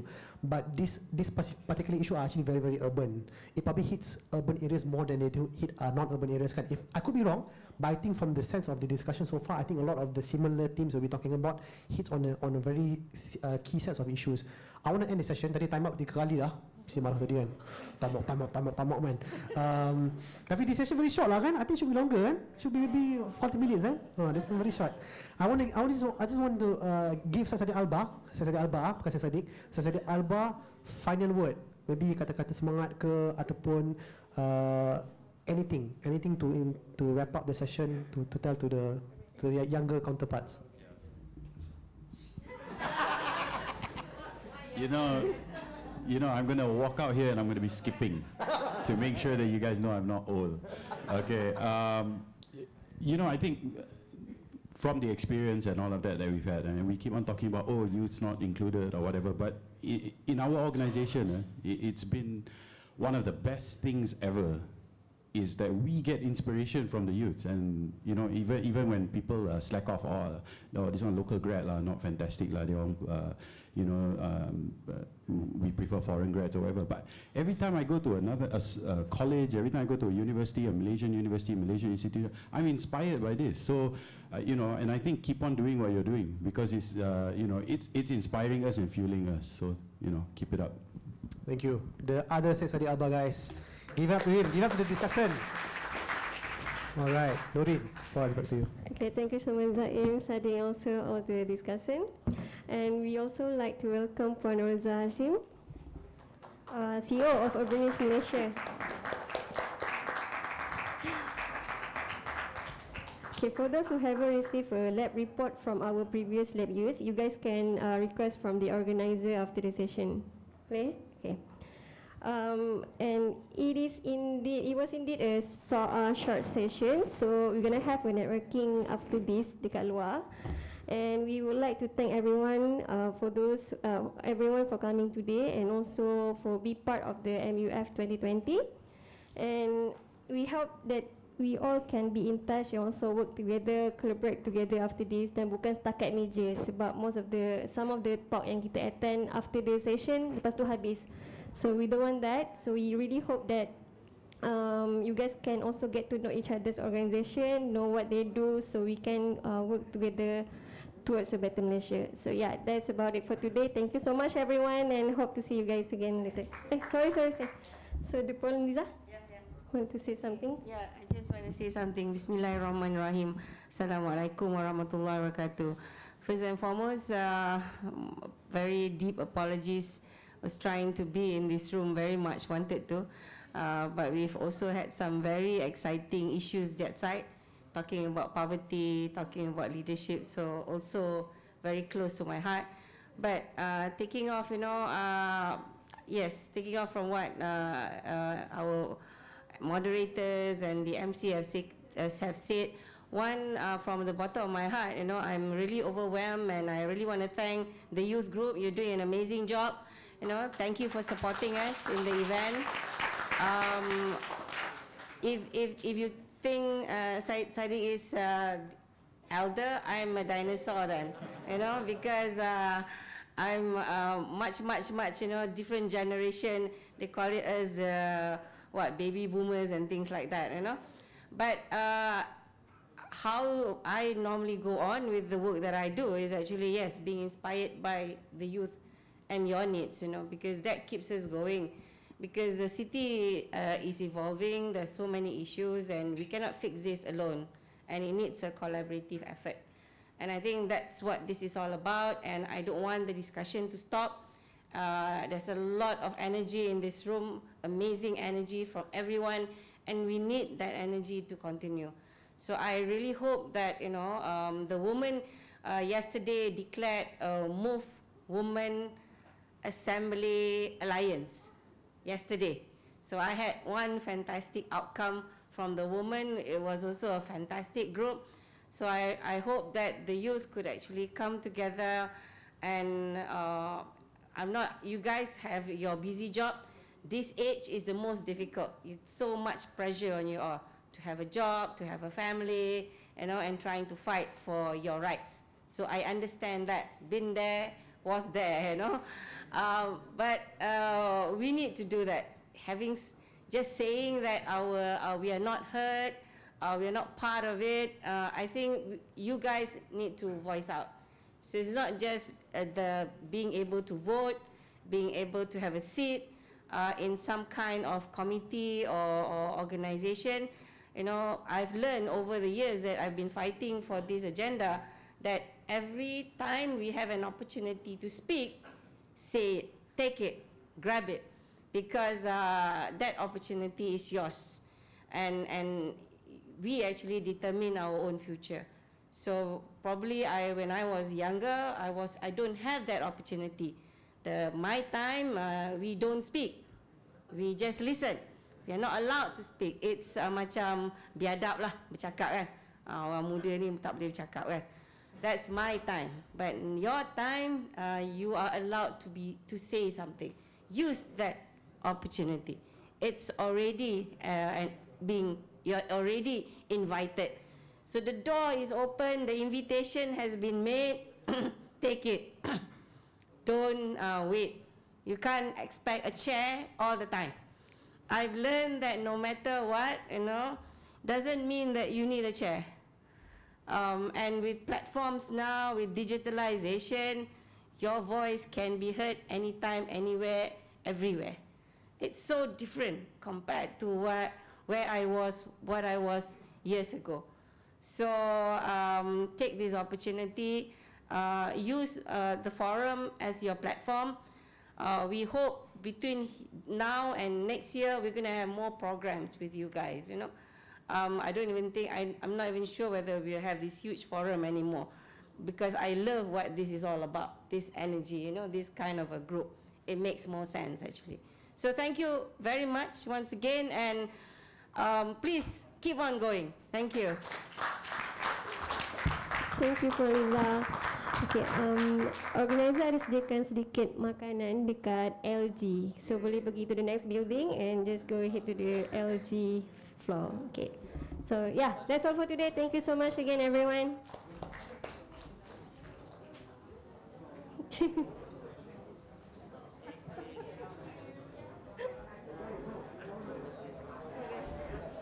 Hello, Assalamualaikum. I would like to announce for participants yang dah sampai for our thematic culture and creative cities, arts and culture as the fourth pillar of sustainability, please wait here. We will do some adjustment.